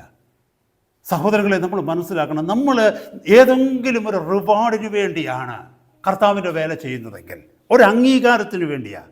4 പേര് നമ്മളെ ഉയർത്തണമെന്നുള്ളതാ, അല്ലെ 4 പേര് നമ്മളെ ബഹുമാനിക്കണമെന്നുള്ളതാ, അല്ലെ 4 പേര് നമ്മുടെ പേരറിയണമെന്നുള്ളതാ, അല്ലെങ്കിൽ 4 പേര് നമ്മളെ സല്യൂട്ട് ചെയ്യണമെന്നുള്ളത്, എന്തുമായിക്കൊള്ളട്ടെ, അതെല്ലാം എത്ര മണിക്കൂറുകൾ നമ്മൾ ചെയ്താലും ശരി, എത്രമാത്രം ചെലവ് ചെയ്തെന്ന് പറഞ്ഞാലും അതെല്ലാം നിർജീവ പ്രവർത്തികളാണ്. കാരണം എന്നാണെന്നറിയാമോ? ദൈവത്തിൻ്റെ മഹത്വമല്ല നമ്മുടെ ലക്ഷ്യം, നമ്മുടെ പേര്, നമുക്കുള്ള റിവാർഡ് ആൻഡ് റെക്കഗ്നിഷൻ. ഞാനത് അവിടെ പറഞ്ഞു നിർത്തുക. നമുക്കറിയാം, മത്തായിയുടെ സുവിശേഷം 20-ാം അധ്യായത്തിൽ 20-ാം അധ്യായം 1 മുതൽ താഴേക്കുള്ള വാക്യങ്ങളിൽ സ്വർഗരാജ്യത്തെ ഉപമിക്കുന്നുണ്ട്. എന്തോന്നറിയാമോ? സ്വർഗരാജ്യം മുന്തിരിത്തോട്ടത്തിൽ വേലക്കാരെ ആക്കുന്നതിന് വേണ്ടി പുലർച്ചയ്ക്ക് കടന്നുപോയ ഒരു വീട്ടുടയവനോട് സദൃശ്യമെന്നൊക്കെ പറഞ്ഞ് ഒരു ഉപമ കർത്താവ് പറയുന്നുണ്ട്. എന്നിട്ട് രാവിലെ ചെന്നപ്പോൾ കുറച്ച് പേർ അവിടെ നിൽക്കുന്ന അവരോട് പറഞ്ഞു, നിങ്ങൾ എൻ്റെ മുന്തിരിത്തോട്ടത്തിൽ പോയി വേല ചെയ്യുക, ഞാൻ ഒരു ദിനറി വെച്ച് തരാമെന്ന് പറഞ്ഞു. രണ്ടാമത് 9-ാം മണി നേരം ചെല്ലുന്നുടനെ കുറച്ച് പേർ അവിടെ നിന്നപ്പോൾ അവരോട് പറഞ്ഞു, നിങ്ങളും മുന്തിരിത്തോട്ടത്തിൽ പോയി വേല ചെയ്യുക, ന്യായമായ ഇത് തരാം എന്ന് പറഞ്ഞാൽ they also were offered a compensation, a wage for that. അവർക്കും ഒരു കൂലി പറഞ്ഞു, എത്രയെന്ന് പറഞ്ഞാൽ ന്യായമായി തരാം. പക്ഷേ മുന്നോട്ട് പോയി കഴിയുമ്പോൾ 1 മണിക്കൂർ മാത്രം ബാക്കിയുള്ളപ്പോൾ 11-ാം മണി നേരത്തിൽ 11th അവറിൽ ഈ വീട്ടുടയവൻ അവിടെ ചെന്നപ്പോൾ അവിടെ പിന്നെ ആൾക്കാർ നിൽക്കുന്നു. വേലയ്ക്ക് വേണ്ടി ആ വഴിവെക്കൽ ആൾക്കാർ നിൽക്കുന്നു. അവരോട് ചോദിച്ചു, നിങ്ങൾ ഇന്ന് പോയില്ലെന്ന് ചോദിച്ചിട്ട് പറഞ്ഞു, ആരും ഞങ്ങളെ കൂലിക്ക് വിളിച്ചില്ല. അപ്പോൾ ഈ വീട്ടുടയവൻ പറഞ്ഞു, നിങ്ങളും എൻ്റെ മുന്തിരിത്തോട്ടത്തിൽ പോയി വേല ചെയ്യുക. പക്ഷേ അവരോട് കൂലിയൊന്നും പറഞ്ഞില്ല. 1 മണിക്കൂർ, ഇനി 1 മണിക്കൂറൂടെ കഴിയുമ്പോൾ നേരം വൈകും. ഈ മനുഷ്യൻ പറയുന്നത് കേട്ട്, ഏതായാലും ഇറങ്ങിയതില്ലേ വേലയ്ക്ക്, ഒന്നും കിട്ടിയില്ലേലും വേണ്ടിയില്ല എന്നും പറഞ്ഞ് അവർ പോയി വേല ചെയ്തു, കൂലി പറയാതെ പോയി വേല ചെയ്തു. എന്നാൽ നമുക്കറിയാം, താഴേക്ക് വായിച്ച് വരുമ്പോൾ കൂലിക്കാർ എല്ലാവരുടെയും വേല കഴിഞ്ഞിട്ട് കൂലി കൊടുത്തപ്പോൾ ഏറ്റവും ഒടുവിൽ വന്നവരെ ആദ്യം വിളിച്ചു. ഒടുവിൽ വന്നവർക്ക് ആദ്യം വിളിച്ചിട്ട് അവർക്ക് 1 ദിനറി കൊടുത്തു, 1 ദിവസത്തെ വേലക്കൂലി കൊടുത്തു. എന്ന് പറഞ്ഞാൽ ആദ്യം ആൾക്കാരോട് എൻഗേജ് ചെയ്ത ആ 1 ദിവസത്തെ വേതനം ഏറ്റവും ഒടുവിൽ വന്നവർക്ക് കൊടുത്തു. 1 മണിക്കൂറേ അവർ ജോലി ചെയ്തുള്ളൂ, പക്ഷേ അവർക്ക് ഒരു ദിനറി കൊടുത്തു, അതായത് 1 ദിവസത്തെ വേജസ് കൊടുത്തു. അപ്പോൾ എന്താ പറ്റിയെന്നറിയാമോ? ഈ രാവിലെ മുതൽ പണി ചെയ്തവരുണ്ടല്ലോ, അവരോട് ഓൾറെഡി പറഞ്ഞിട്ടുണ്ട് 1 ദിനറി തരാമെന്ന്. അവർ ഇത് കണ്ടപ്പോൾ വിചാരിച്ച് ഞങ്ങൾക്ക് ചിലപ്പോൾ ഇരട്ടി തരുമായിരിക്കുമെന്ന്. കാരണം ഇവർക്ക് 1 കൊടുത്തെങ്കിൽ ഞങ്ങൾക്ക് അതിൽ കൂടുതൽ തരുമല്ലോ. അവർക്ക് ഏറ്റവും ഒടുവിൽ കൊടുത്തത്, അവരുടെ ടേൺ വന്നപ്പോൾ അവർക്ക് 1 ദിനറി കിട്ടി. അപ്പോൾ അവർ ചോദിച്ചു, അവിടെ പറയുന്ന വീട്ടുടയവൻ്റെ നേർക്കവർ പല്ല് കടിച്ചു, നീരസപ്പെട്ടു. അവർ വിചാരിച്ചു ഇതിൽ കൂടുതൽ കിട്ടുമെന്ന്. അവർ നീരസപ്പെട്ടപ്പോൾ വീട്ടുടയവൻ എന്തുവാ പറഞ്ഞത്? ഞാൻ നിങ്ങളോട് ഒരു അതിക്രമവും അനീതിയും കാണിച്ചില്ല, നിങ്ങളോട് 1 ദിനറിയല്ലേ പറഞ്ഞു, അത് വാങ്ങിച്ചുകൊണ്ട് പോ. ഇവർക്ക് അത് കൊടുക്കാൻ എനിക്ക് മനസ്സുണ്ട്. അത് നമ്മളെ പഠിപ്പിക്കുന്നത് എന്താണെന്നറിയാമോ ദൈവമക്കളെ? ഹല്ലേലൂയ. കൂലിക്ക് വേണ്ടി പ്രതീക്ഷിക്കാതെ കർത്താവിൻ്റെ വേല ചെയ്താൽ അവർക്ക് ദൈവം കൂലി കൊടുക്കും. നമ്മൾ കൂലി പ്രതീക്ഷിച്ചൊന്നും ചെയ്യരുത്. നമ്മൾ കൂലി പ്രതീക്ഷിച്ച് കർത്താവിൻ്റെ അടുത്ത് ഒന്നും ചെയ്യരുത്. കർത്താവേ, ഞാൻ ഇതൊക്കെ, നമ്മുടെ മനസ്സിൽ പോലും ഇത് വരരുത്. കർത്താവേ, ഞാൻ ഇതൊക്കെ ചെയ്യുന്നുണ്ടല്ലോ, എനിക്ക് എന്തെങ്കിലുമൊക്കെ തരണേ. ഈ എന്തെങ്കിലുമൊക്കെ തരണേ എന്ന് പറയുന്ന ഭിക്ഷക്കാരാണ് പറയുന്നത്, അല്ലേ? എന്തെങ്കിലുമൊക്കെ തരണേ, പ്ലീസ് ഗിവ് മീ സംതിങ്. അത് ഭിക്ഷക്കാർ പറയുന്ന വാക്കാണ്. മക്കളൊരിക്കലും ഇത് പറയത്തില്ല. മക്കൾക്കറിയാം അപ്പൻ്റെ സ്വത്ത് മുഴുവൻ എൻ്റേതാണെന്ന്, അല്ലേ? അപ്പൻ്റെ സ്വത്ത് മുഴുവനും എൻ്റേതാണ്. റോമാലേഖനം 8-ാം അധ്യായം പഠിപ്പിക്കുന്നതാണ് നമ്മളെ. ഹല്ലേലൂയ. അപ്പോൾ കർത്താവിൻ്റെ സന്നിധിയിൽ നമ്മൾ റിവാർഡിനോ റെക്കഗ്നിഷനോ വേണ്ടി ഒന്നും ചെയ്യരുത്. അത് ഈ ലോകത്തിൽ ഇല്ലാതായി പോകുന്നതാണ്. ഹല്ലേലൂയ. ഞാൻ വേഗം മുന്നോട്ട് പോകട്ടെ. അടുത്ത 2 കാര്യങ്ങൾ പറഞ്ഞു നിർത്തുകയാണ്. Works done merely to ease our consciences is a dead work എന്ന് പറഞ്ഞാൽ നമ്മുടെ കുറ്റബോധം ഇല്ലാതാക്കാൻ വേണ്ടി നമ്മൾ ചെയ്യുന്ന പ്രവർത്തികൾ നിർജീവ പ്രവർത്തികളാണ്. കുറ്റബോധം ഇല്ലാതാക്കുക എന്ന് പറഞ്ഞാൽ എന്താണെന്നറിയാമോ? പേരിന് വേണ്ടി ചെയ്യുക എന്ന് പറഞ്ഞാൽ ഞാൻ എന്താണ് ചെയ്തു എന്ന് വരുത്തി തീർക്കുക. മനസ്സിലായല്ലോ? ബൈബിളിൽ നിന്ന് വായിച്ചായിരുന്നു? ഇല്ല. അങ്ങനെയാണെങ്കിൽ ഒരു ചാപ്റ്റർ ഒന്ന് വായിച്ചേക്കാം. ഇന്ന് പ്രാർത്ഥിക്കാൻ സമയം കിട്ടില്ല, എന്നാൽ വണ്ടിക്കകത്ത് കയറുന്ന 2 മിനിറ്റ് പ്രാർത്ഥിച്ചേക്കാം. മനസ്സിലായോ? അതുപോലെ സഭയ്ക്കകത്ത് ആരും എല്ലാവരും ഒന്നും ചെയ്യാൻ പറ്റില്ല, എന്നാൽ ഇതങ്ങ് കൊടുത്തേക്കാം. മനസ്സിലായോ? നമ്മുടെ കോൺഷ്യൻസ് അല്ലെങ്കിൽ നമ്മുടെ കുറ്റബോധം, നമ്മുടെ മനസ്സാക്ഷിക്കൂത്ത് വരാതിരിക്കാൻ വേണ്ടി പേരിന് വേണ്ടി വരുത്തി തീർക്കുന്ന വേല മുഴുവനും നിർജീവ പ്രവൃത്തിയാണ്. അങ്ങനെ ചെയ്യുന്നവരുണ്ടോ? ഉണ്ട്. എനിക്ക് സമയമുണ്ടായിരുന്നെങ്കിൽ കുറച്ചൊക്കെ ഞാൻ അതിനെക്കുറിച്ച് പറഞ്ഞേനെമായിരുന്നു. അങ്ങനെ ചെയ്യുന്നവർ ഒത്തിരിയുണ്ട് ക്രിസ്ത്യൻഡത്തിൽ. ദൈവസഭകളുടെ മധ്യത്തിൽ ഒത്തിരി പേരതുണ്ട്. സഹോദരന്മാരെ, നമുക്ക് ചെയ്യാൻ പറ്റിയില്ലെങ്കിൽ ചെയ്യരുത്. കർത്താവിനെ കളിപ്പിക്കുന്ന പണികൾ നമ്മൾ ആരും കാണിക്കരുത്. ഹല്ലേലൂയ. നഷ്ടം നമുക്ക് തന്നെയാണ്. Finally, works done out of the fear of divine punishment. എന്നെ നരകത്തിൽ ദൈവം കൊണ്ടുപോകരുതെന്നും പറഞ്ഞുകൊണ്ട് നമ്മൾ എന്തെങ്കിലും ചെയ്യുക എന്ന് വെച്ചു. എന്തിനാണ് ഇതൊക്കെ ചെയ്യുന്നത്? നരകത്തിലെങ്ങും പോകാതിരിക്കാൻ വേണ്ടിയാണ്. അങ്ങനെ ആരെങ്കിലും എന്തെങ്കിലും ചെയ്യുന്നെങ്കിൽ നരകത്തിൽ പോകുമെന്നുള്ളത് ഉറപ്പാണ്. കാരണം എന്താണെന്ന് വെച്ചാൽ ദൈവത്തെ സ്നേഹിച്ചിട്ടല്ല നമ്മളിത് ചെയ്യുന്നത്, നരകത്തിൽ പോകാതിരിക്കാൻ വേണ്ടിയാണ് ചെയ്യുന്നത്. അങ്ങനെയല്ലേ അനേകർ കർത്താവിനെ സേവിക്കുന്നത്? നരകത്തിൽ പോകാതിരിക്കാനാണ് അല്ലേ? പിശാചിനോട് സീക്രട്ടായിട്ട് പറയും, നിന്നെ സ്നേഹിക്കണമെന്നായിരുന്നു ആഗ്രഹം, പക്ഷേ ബൈബിൾ ഇങ്ങനെയൊക്കെ എഴുതി വെച്ചിട്ടുണ്ട്, അതുകൊണ്ട് എനിക്കൊന്നും ചെയ്യാൻ പറ്റത്തില്ല, സോറി, എന്നെ ഉപദ്രവിക്കുകയൊന്നും ചെയ്യരുത്. ഒരു കോംപ്രമൈസാണ് ഡെവിളിൻ്റെ അടുത്ത്. പിന്നെ നരകത്തിൽ പോകാതിരിക്കാൻ വേണ്ടി എന്തെങ്കിലുമൊക്കെ പരിപാടികൾ ഒപ്പിച്ച് വെച്ചുകൊണ്ട് മുന്നോട്ട് തള്ളി വയ്ക്കുക. എന്നെ കേൾക്കുന്ന സഹോദരങ്ങളെ, അത് നിർജ്ജീവ പ്രവർത്തികളാണ്. ശോധന ചെയ്യപ്പെടുന്ന ദിവസം നമ്മുടെ ഒരു ജീവിതത്തിൻ്റെ മുഴുവനും പ്രവൃത്തികളും കൂടെ ആ തീയിലൂടെ കടന്നു പോകും. അത് ലിറ്ററലി ഫിസിക്കലി തീയാകണമെന്നില്ല. എനിക്കറിയില്ല അത് എന്താണെന്നുള്ളത്. അത് ദൈവത്തിൻ്റെ വിസ്താരമാണ്. വാട്ട് എവർ ബി ഇറ്റ്, കർത്താവിൻ്റെ വിസ്താരത്തിലൂടെ law of court of God, അല്ലെങ്കിൽ court of the law, or something like you can say, or divine justice of God, or whatever it is, I don't know. ദൈവത്തിൻ്റെ ശ്രേഷ്ഠമേറിയ ആത്മീയ നിയമങ്ങളുടെ മധ്യത്തിലൂടെ ആയിരിക്കാം.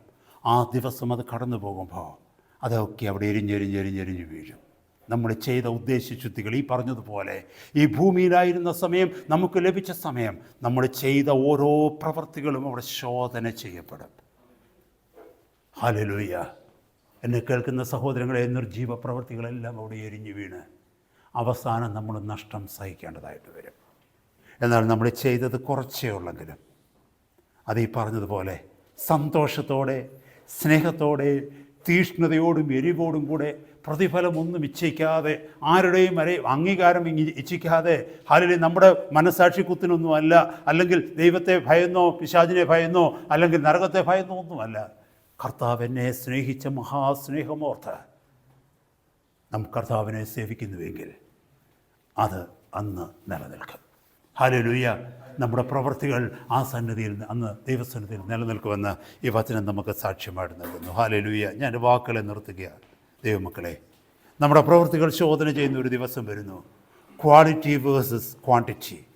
Quantity അല്ല അന്ന് സർവൈവ്ഡ് ആകുന്നത്, ക്വാളിറ്റി.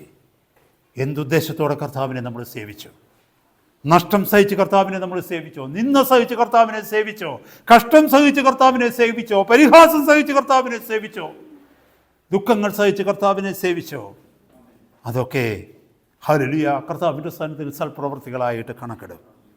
എന്നാൽ സ്വന്തത്തിനു വേണ്ടി, സ്വന്തം താല്പര്യത്തിനു വേണ്ടി, നിർബന്ധപൂർവ്വം, സന്തോഷമില്ലാതെ, എരിവില്ലാതെ, തീഷ്ണതയില്ലാതെ, ആർക്കോ വേണ്ടി, പേരിനു വേണ്ടി, നരകത്തെ ഭയന്ന്, ഇതൊക്കെയാണ് നമ്മൾ പ്രവർത്തിച്ചതെങ്കിൽ, എത്ര വലിയ വേലകളാണ് നമ്മൾ ചെയ്തതെങ്കിലും അതൊക്കെ നിർജ്ജീവ പ്രവൃത്തികളായിട്ട് അന്ന് അപ്രത്യക്ഷമായി പോകും. എന്നെ കേൾക്കുന്ന സഹോദരങ്ങളെ, കർത്താവിന് വേണ്ടി നമ്മുടെ പ്രവൃത്തികൾ, സഭയ്ക്ക് വേണ്ടിയുള്ള ദൈവപ്രവൃത്തികൾ, നമ്മുടെ ആത്മീക വർധനയ്ക്ക് വേണ്ടിയുള്ള നമ്മുടെ ജീവിതങ്ങൾ ദൈവസന്നിധി നിർജ്ജീവ പ്രവൃത്തികളായി തീരാതിരിപ്പാൻ കർത്താവിൻ്റെ പരിശുദ്ധാത്മാവിനെ നമുക്ക് ആശ്രയിച്ച് ദൈവഭയത്തിൽ നമുക്ക് മുന്നോട്ട് ജീവിക്കാം. കർത്താവിൻ്റെ സന്നിധി നമുക്ക് നമ്മുടെ തലകളെ വണക്കാം.